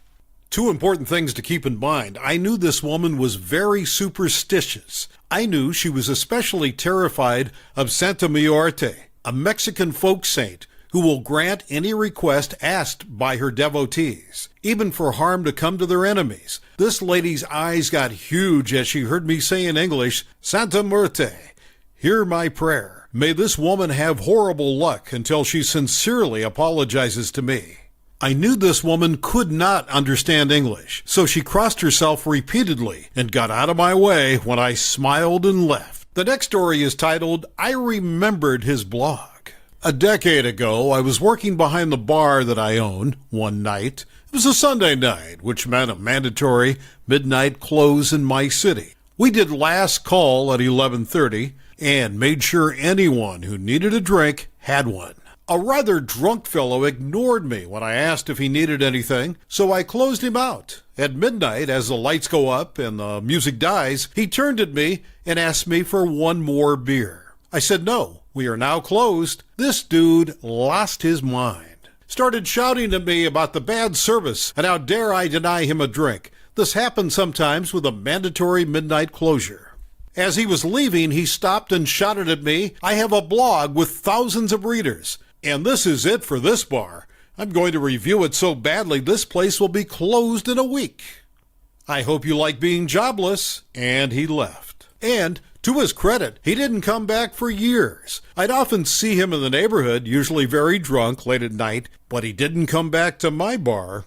Needless to say, the bar has not closed due to a bad review in a blog. In fact, we've really thrived over the last decade, and we handled COVID well while survived lockdown, and business has been booming. A couple of weeks ago, the guy came back into the bar and sat down and ordered a beer from me. I served him. He paid. I asked how he's been and how his blog is going. He looked at me like I was crazy. I haven't had a blog in years. Did you used to read it? No, I told him. I assumed no one read it because otherwise I'm sure we would have been forced to close due to bad service. As I walked away, it was really clear he had no idea what I was referencing or memory of being a dick decades ago. But man, it felt good to mock him to his face. The next story is titled, "They Say You Can't Put a Price on Happiness, but it cost me $250,000, and it was worth every penny." My late husband was in a car accident his senior year in 1986 and got a settlement of $30K, which he could access at 18. He was a gearhead and wanted to buy a Corvette, but his mom didn't like that idea, so she made him a deal. If he bought the car, he would have to pay rent and storage for his other cars, or he could buy property and stay home, rent-free, as long as he wanted. So at 18, we started looking at property, and he bought 10 acres for $5,000. We intended to build there at some point, or sell it later on. In the early years, we would have massive ragers. There was no one around to bother, and it was great. Eventually, people bought and built on the lots around us, and zoning laws changed to allow one house per acre, so there were several houses. But it was still rural, and a few of us had large empty acreage the kids would use to ride their dirt bikes. We didn't care. Let them have fun. About 15 years ago, another new house went in, and it was right on the property line. They hadn't even finished construction on the house when the wife began calling to demand I take some trees down because they blocked her view. The funny thing was, the view they blocked was from the RV that they were living in. Once they moved into the house, they wouldn't even be near those trees. So I said, sorry, but no, I'm not cutting the trees. She wasn't happy, and over the next couple of years, she called to complain about all sorts of stupid crap and the noise of the kids on dirt bikes. Hell, she even got mad at people riding their horses because they made her dogs bark. One spring day, I drive out there and notice the stream that ran across my property and theirs had been dammed on and diverted on my land about 50 yards from their property line, which sent it along the dirt road that went down a hill and up the other side, creating a pond where it was blocked and another at the bottom of the road and preventing me from accessing the majority of the property. Now, I knew it was their doing because the previous fall-winter she had called to complain my stream was causing her property to flood. First off, it wasn't my stream and her property didn't flood. In wetter months, the stream naturally got larger and it flowed downhill, and it kept to its banks for decades. Their lot was originally heavy wooded, and they had cleared all of the trees. And I could tell they had done a bunch of grading, so if they had water issues, that's their doing, not mine. Anyway, I went home, and the following weekend we grabbed the small backhoe and a couple of friends to unblock the stream. We hadn't even unloaded it before we heard her screaming, and the cops showed up. They were unsure if they should stop us, because our state is pretty environmentally conscious, and there are strict wetland laws. The cops didn't know if we were rerouting the stream or if they had. I completely understand where they're coming from, and I knew this could happen, so not only did I bring pictures to show how the stream had been, but one of our friends was an official at the DOE. He was able to explain the law, and that we legally needed to put the stream back. We couldn't do much about the pond, except wait for it to dry out, but we sent the stream back down its original channel. Of course, when it got to their freshly graded land, it had no channel to follow, and yeah, it did flood their yard. Unfortunately for them, there happened to be that DEO official who felt it was his duty to issue them a citation for diverting and illegally altering the stream. They ended up having to put the stream back and revegetate with native plants and shrubs in a 25-foot buffer zone, which took away a portion of their yard, pay us damages, and got a huge fine.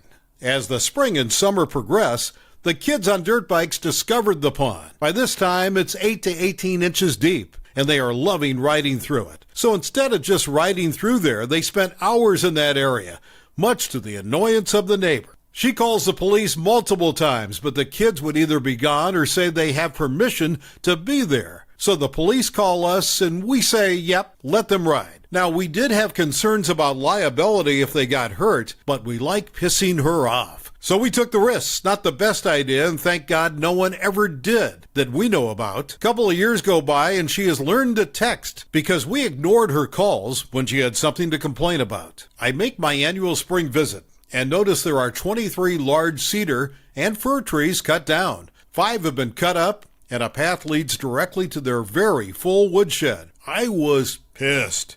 This isn't something I can just fix, and you don't duck with my trees. I called the police, and their excuse was that the firewood was the sole source of heat, and they needed the wood. They cut so many, so it would dry out over the next couple of years. They get another no trespassing order. The stream one had expired, and charged with theft and vandalism. I called the police, and their excuse was that the firewood was the sole source of heat, and they needed the wood.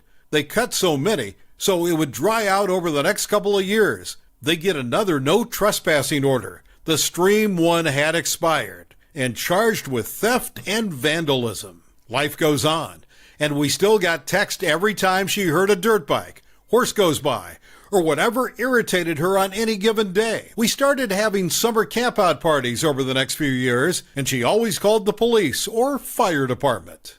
Of course, we never got cited because we are not stupid, and we didn't break any laws.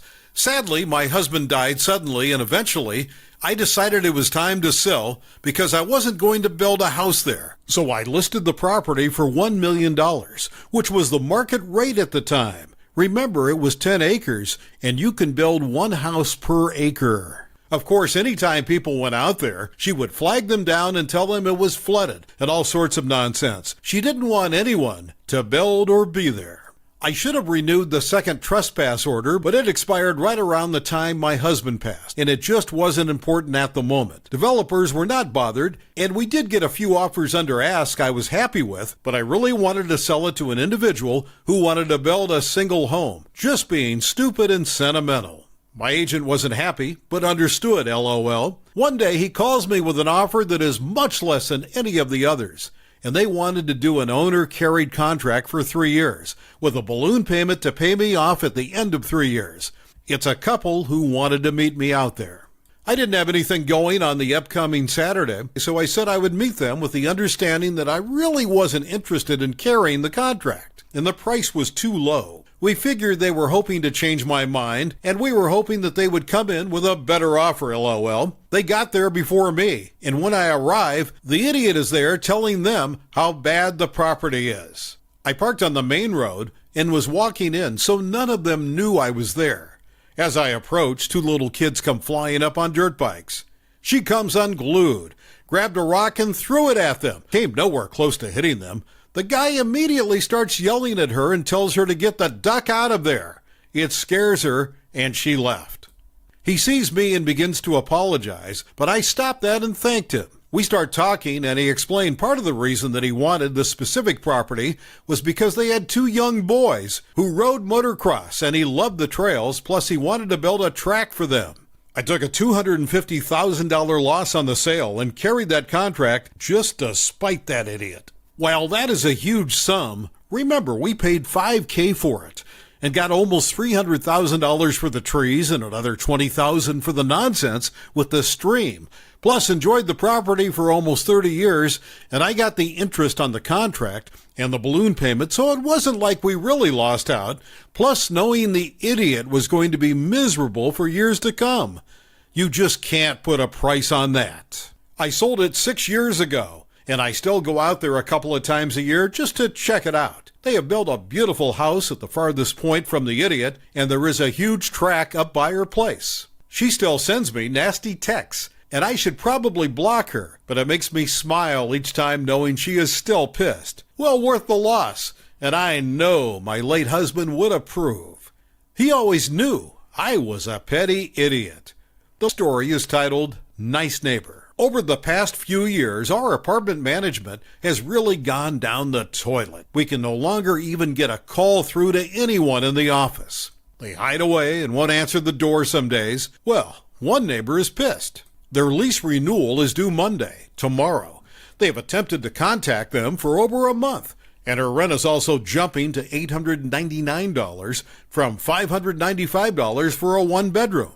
The one bedroom is tiny, no washer and dryer in unit. This is a crazy jump. Her petty revenge is sitting in the laundromat telling people how to only spend 25 cents on a load of laundry.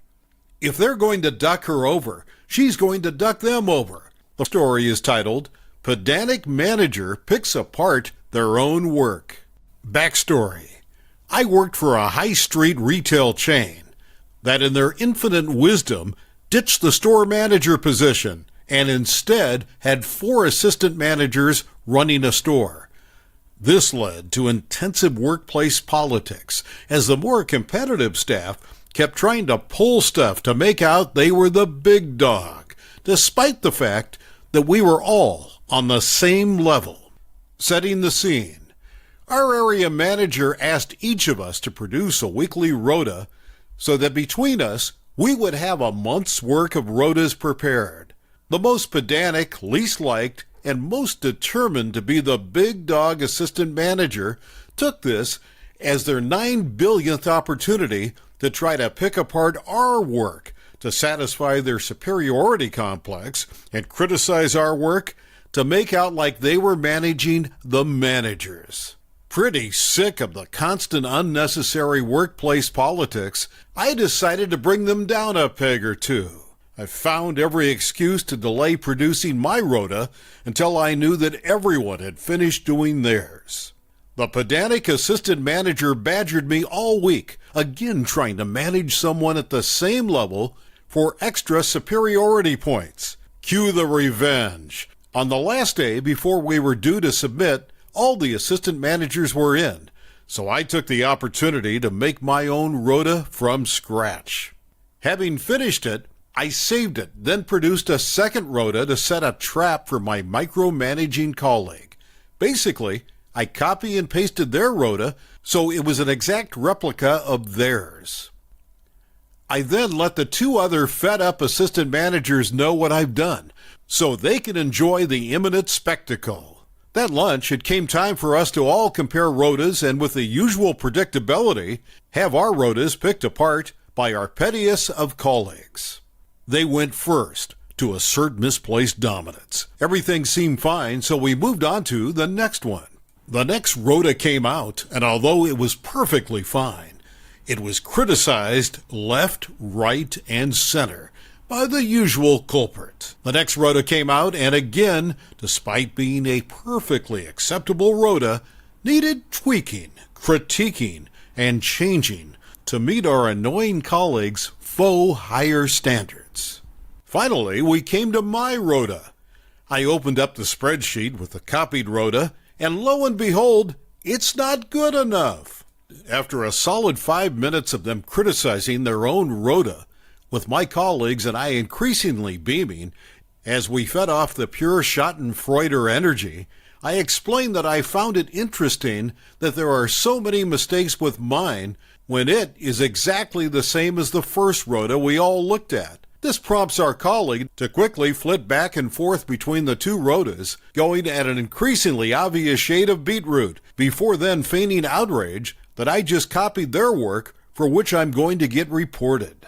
At this point, I highlight that won't be necessary as I bring up my real rota, and then announce I'm going back to the shop floor. My 2 grinning colleagues do the same, leaving the final petty assistant manager alone to fully soak in the petty revenge they have just been served with.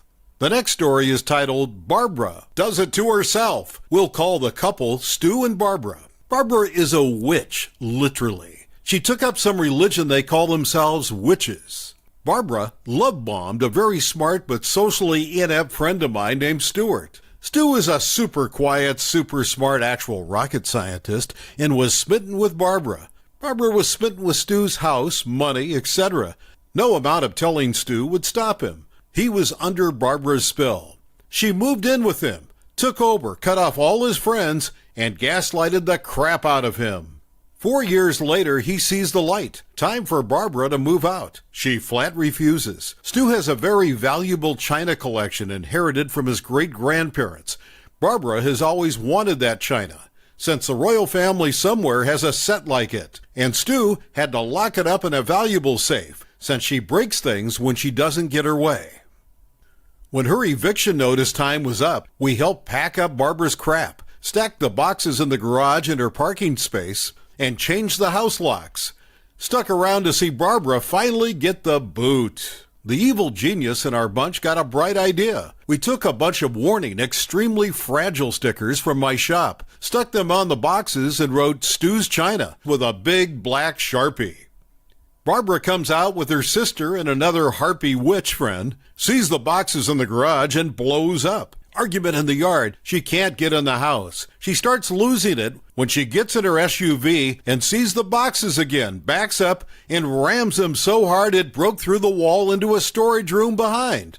She's not done. She backs up and rams the box's wall again, and we're already on the phone to police, and it's caught on the home surveillance camera. She rammed her own stuff. The cops weren't amused. Wanted to know why boxes were mislabeled. We said we reused the boxes from Stu's original move-in, since they were handy. One officer wasn't amused with Barbara, stayed to fill out reports, and actually laughed once it was all over. He's the one that said someone is an evil genius. I wish I'd thought of this in my divorce, since his wife burned, cut up virtually everything he owned. Barbara has since attempted to break into the garage or house 3 times in the past 2 weeks. Police have camera footage. What's left of her crap was delivered to a storage locker that 1 month rent was paid on, and no, we didn't rebox any of it. It's in the same state she left it in the garage. Drywall, wood splinters, insulation, and all. Stu is spending a lot of time with us, catching up, trading insane ex-stories, smiling more than I've ever seen him since he met Barbara, and I couldn't care less where Barbara is. And I hope it's awful with her friends barking at the back door constantly. The next story is titled, Duck with My Go-Kart Brakes, I Duck with Your Life. So you see, me and my 2 other friends went for a go-karting a few weeks ago with our own go-karts. We each have a Rotax Max go-kart. It was our second to last race for the season. I was leading the championship, and my friends followed 2 and 3. If I won this race, the 3 of us will be going to Italy to finish our karting career and go on to Formula Reno. My pace was out of this world this weekend, and it looked like I would have won the championship even before the race started. My friend's father had a team that we were in, and he was not sparing any expenses. A simulator that will help us improve. So the day before the race, where we practiced on the simulator, going through the data, all that stuff, we had left our go-karts outside because we were from practice rounds. We had someone, let's name him Bob for this story. He was the dirtiest driver in the league, but his father had deep pockets and would always pay if his son was removed from the league. He was somehow the 5th in the championship, but we did not mind. We had someone, let's name him Bob for this story. He was the dirtiest driver in the league, but his father had deep pockets and would always pay if his son was removed from the league. He was somehow the 5th in the championship, but we did not mind because he never used to disturb us. But this weekend was something we did not expect. When doing practice rounds, he used to slow down and wait for us to come by, and then try to hit us off the track. Luckily, we were able to get through, but my friend got hit and broke his front axle. All hell broke out. We stopped our carts at the side of the track, where it was safe, and rushed back to our friend to check on him. I was really mad at Bob and started arguing with him about his act, and he could have seriously hurt him. We left the scene and took our friend to the paramedics who were on site. We got him there and took our carts back to the tent that was for our team. I walked back and helped get my friend's cart from the barrier and took it, got it hooked up to an ATV, and was taken to be repaired. Now, back to where we left. Bob came to where our team was and came to say sorry for what he had done, but he had a smile on his face. But we did not mind if we pushed our cart back onto the track and went for qualifying. I did not check if my go-kart was okay.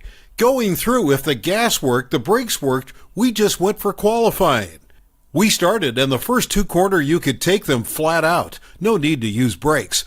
But when I came to the 3rd corner, going at around 100 kph or 62 mph, came to the braking point, but when I stepped on the brakes, nothing happened. I thought possibly it was still stepping on the gas, because I usually had my foot on the pedal. So when I get out of the corner, I could get on the gas as fast as possible. I fully removed my leg from the gas and was fully stepping on the brakes, but nothing was happening. Nothing happened. By that time, it was too late, and I smashed into the barrier, and my left hand was in serious pain. Their marshal that was next to me and came running to the scene when it was safe and clear. He removed my safety belt, got me out, and removed my helmet. He kept asking me questions, if I was okay, what happened, etc. The paramedics came to the scene and as soon as possible put me on a stretcher. And I was then put into an ambulance and taken to the hospital. I had fractured my wrist and won't be able to drive for 9 to 10 weeks. My family put charges on the family for attempted murder. We tried to get as much evidence for everything. My friend called me and told me they had a lot of evidence from his GoPro that he had on his helmet, my friend who Bob crashed into.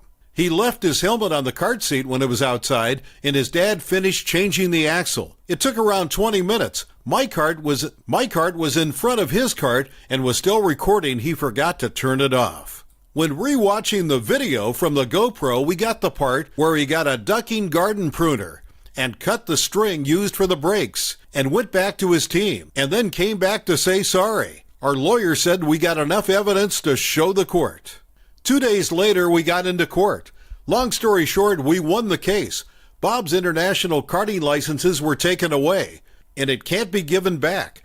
But this was not enough for me. My friend and I planned to destroy his axle, cut the brakes and gas, and destroy the radiator of his cart, and then put some Play-Doh in the cooling of his brakes, and never told a soul to this day. Oh yeah, I forgot to say that Bob was put in juvenile for attempted murder. The next story is, entitled Mom Confronts Me for Having the Audacity to Buy Our House When Her Son Wanted It. Brief backstory. Back in March, I, 25-year-old female, and my partner, 25-year-old male, bought a house.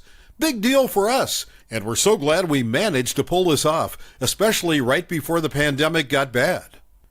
It's a livable fixer-upper. The lady that lived here bought it in 1967 and was the only owner before us, and she made no updates in that time, LOL. It keeps us busy, and that's worked out really well being home so often. Now to the event with EM. In May, my big project was pulling out some nasty bushes that had taken over a huge chunk of the front side yard. It was hot. I was sweaty. I'm digging out roots and throwing branches. As I'm right up front and making a pretty drastic change to the yard, people notice. Most neighbors stop by, say a quick hello from their car, and drive away. But not EM. EM pulls up in a shiny black Suburban from the opposite side of the road, parks the wrong way, and rolls down her window. I'd say she's in her 50s and 60s, gray, white, bob-cut hair. I stand up and pause my music. The following conversation isn't exact, but pretty close, as this conversation was just so entitled. EM: Hey, did you buy this house? Me: Yep. Just moved in last month. EM: Did you know the family? Me: That sold it? Not really, we just got lucky when they chose us. I guess, haha, trying to be nice but kind of off-put. She's asked none of the typical neighbor questions. We made a great offer. EM: Yeah. My son really wanted this house. He grew up in this neighborhood, you know. Me: Oh darn, yeah. Houses move fast right now. EM: He spent his whole life in this area. He really deserved to stay in the neighborhood, you know. Me: Yeah, that's too bad. Major WTF feelings now. EM: How much did you offer? Me, not about to tell her details. Over asking price. We were proactive, haha. EM: Well, my son really wanted to buy that house. Me, feeling quite awkward with this whole situation and just looking to shoo this lady along. Yeah, well, I'm sure more houses will go up for sale around here. EM: Well, that doesn't help him now, does it? He had his heart set on this house. I just gave an exaggerated shrug and decided to resume my root cutting to try and give her the message. EM: You're probably flipping it. EM, he would have loved it. Me, we're not. We are staying long term. EM, yeah, right. She doesn't leave. I'm wondering if I should go inside or something. She just keeps looking at me expecting me to say something. I keep cutting at a root. EM, is it just you or did your family help you get it? Me getting pretty short in tone. My partner and I bought it together. EM, my grandkids would have loved the yard. A loved yard makes a house a home, you know. Me, not looking up. Well, my dogs will love it, especially once I'm done. EM, seriously? I just scoff. Pull my root out. Throw it on the pile. I feel her eyes watching me. Me, really ready to be done. Well, have a good day. Then with a last glare and she speeds off, leaving a quite annoyed and bewildered me in my dirty glory mulling over what the heck has just happened. Did this freaking lady just try to guilt trip me because we bought a house her son wanted? Indeed, apparently. WTF. Definitely the most unwelcoming interaction I've had since we moved in, and I have not seen her since. The next story is titled, Friend Kicked Me Out During My First Month in Berlin. A close friend, female 30 years old, took me in because we agreed to split rent. I'm a 25-year-old female. Just moved to Berlin to start my master's. She stole my tobacco, and when I called her out, she escalated irrationally. She kicked me out for the following month for someone who would pay more. I had noticed so many red flags when I arrived. I had paid rent for months, so there's nothing she could do. She basically threw me out in a foreign city with a housing crisis. She took the building and apartment key, and I was basically imprisoned at home the whole time, and went to her boyfriend's and claimed she must have lost it. Plain lie, I have proof. Dumbass forgot the key to the room door inside the lock. So on my way out, guess who locked the room and lost the key as well? Oh, I might have forgot the heater on. Oh, and she'll only be back in a week because I'd forgotten her a really good paying job at another city for this period. The story is titled, Revenge on Noisy Neighbors. Back when I finished high school, I got a job in a town away from home. I got 2 other girls who were colleagues, and we rented a room. Our neighbors were 3 university students. 2 of them were inconsiderate and would make noise past midnight, and we could hear everything through the walls. We requested them to reduce the noise severely, but they sarcastically told us to deal with it, and that they paid their rent and were free to do whatsoever. One day, I overheard one of them complaining of a headache and that he needed to sleep. Cue to me waking up my roommates. We started telling stories and laughing out loudly. The guy told us to shut it off, and I shouted through the walls, but we paid our rent last week. Suffice to say, we never dealt with that noise ever again. Thank you for watching. I would really appreciate it if you would like the video and subscribe to our channel if you haven't already. We'll see you again tomorrow.